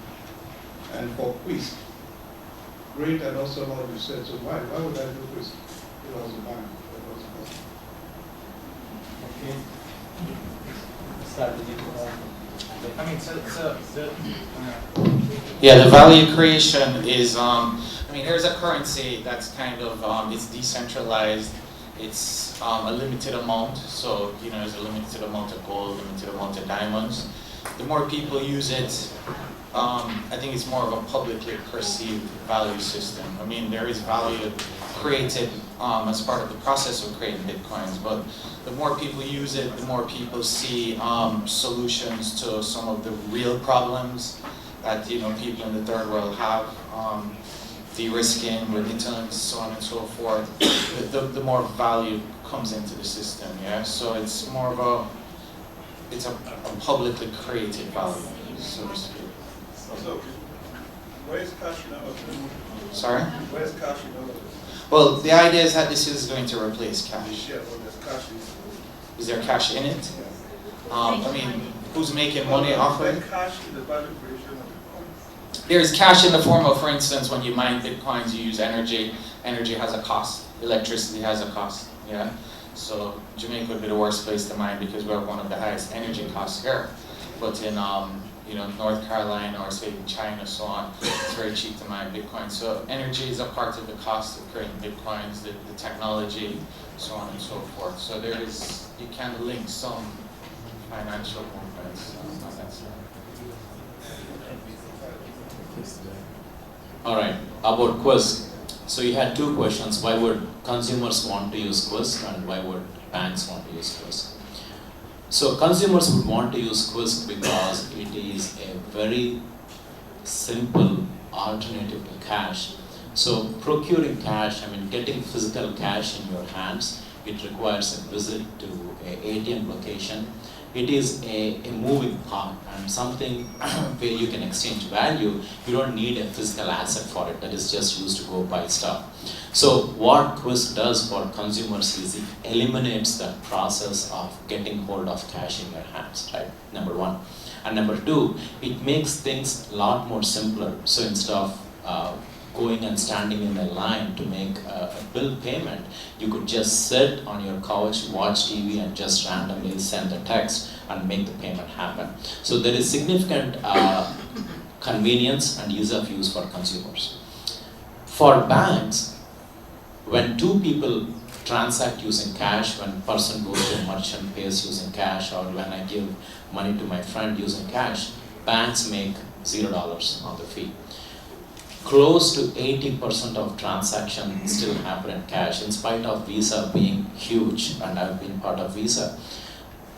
They are not even close to capturing the amount of cash transactions that are out there. So there are these huge number of transactions that are ready to be monetized, and there are huge populations, billions of people that don't have bank accounts. So we feel QUISC is a very elegant, low-cost alternative that banks can employ to increase the number of account holders and increase the transactions that pass through their umbrella, and thereby making money on the fee. So there are transaction fees to the intermission. The issue we're having with mobile money is until I can took a cab from the airport this morning and pay that guy. Okay, this is working. So you need to perhaps just go back to make your sole follow-up question so that we can get response.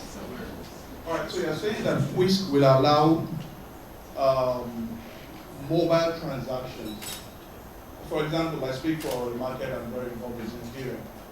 If we're able to say I wanted to buy a newspaper or buy something on the corner and pay in mobile money, and then the next person wants to transfer, they can do it in mobile money without any physical cash involved. Is that what WISC will do? That's exactly what WISC will do. We are having this ambitious goal of eliminating cash in its physical format. So while we still play within the regulatory rules and still play with the banks and the central bank ecosystem, when we look at the consumer-facing side of it, it's all digital. There is no need to have a single currency bill or a single coin in your pocket. So you're living the master situation. All right, thank you. Okay. So we'll take the last one or two questions. If there's a second question, if not, this would be the last question since we want to wind things up. Please. Good afternoon. Johan is the name, and my question has to do with smishing or SMS phishing. What considerations have you given, particularly for NCB, what considerations have you given to the idea of smishing and working with mobile service providers to prevent such a thing? Okay, so I'll answer that in two ways. The first bit is that I mentioned in my presentation that even what we call the burner phones, which are the non-smart cellular phones, can do these transactions. The transactions being transmitted between the phone and the service provider are going to be in the clear text file for all intents and purposes, but while these don't come to the bank, is fully encrypted. So from the bank side, the data is protected between what leaves the bank or goes to the QuizNet network. In terms of smishing from the user end, we'll continue with awareness because it comes back to the user and management of the device. Because a user in control of the device by locking the device and not exposing it to anything will control that end. From the service provider side, I would say that the discussions that we're having are at an infancy stage. We've started those discussions to see how we can have some sort of standards across that. But today, the end user has to control his device, and we control the transactions between QuizNet and NCB using encryption. Second question, and this is open to anyone on the panel.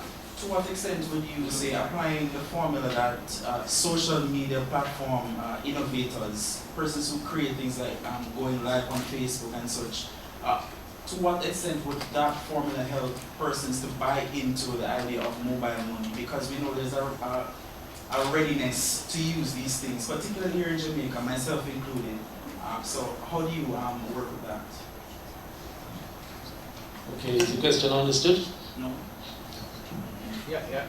I mean, I think incentivize them by helping them to make money, right? I mean, isn't that the number one incentive? So, you know, they have microtransactions, for instance, it's starting to become popular where you can get paid by the minute, by the hour.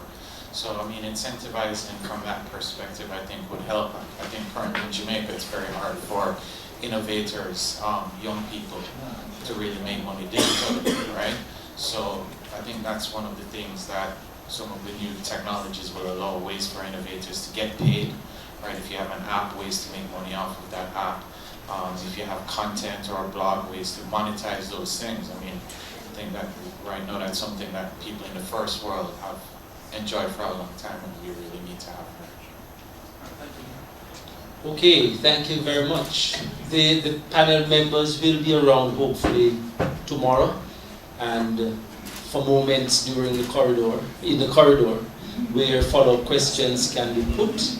and discussions can ensue. This is just the first part of what I think is already shaping up as being an intriguing and informative conference.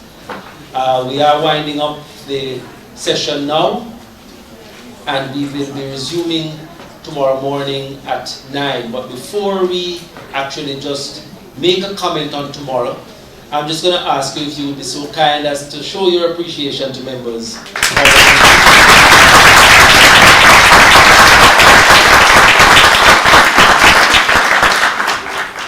Thank you very much. We are urging everyone to come out again tomorrow when we will be having a full day of presentations, including from panel members who have come prepared to share similarly as others did today. We are also expecting both the Minister of Technology and the opposition spokesperson to join us tomorrow as well. 9 o'clock in this room, and once again, thank you all very much. See you tomorrow.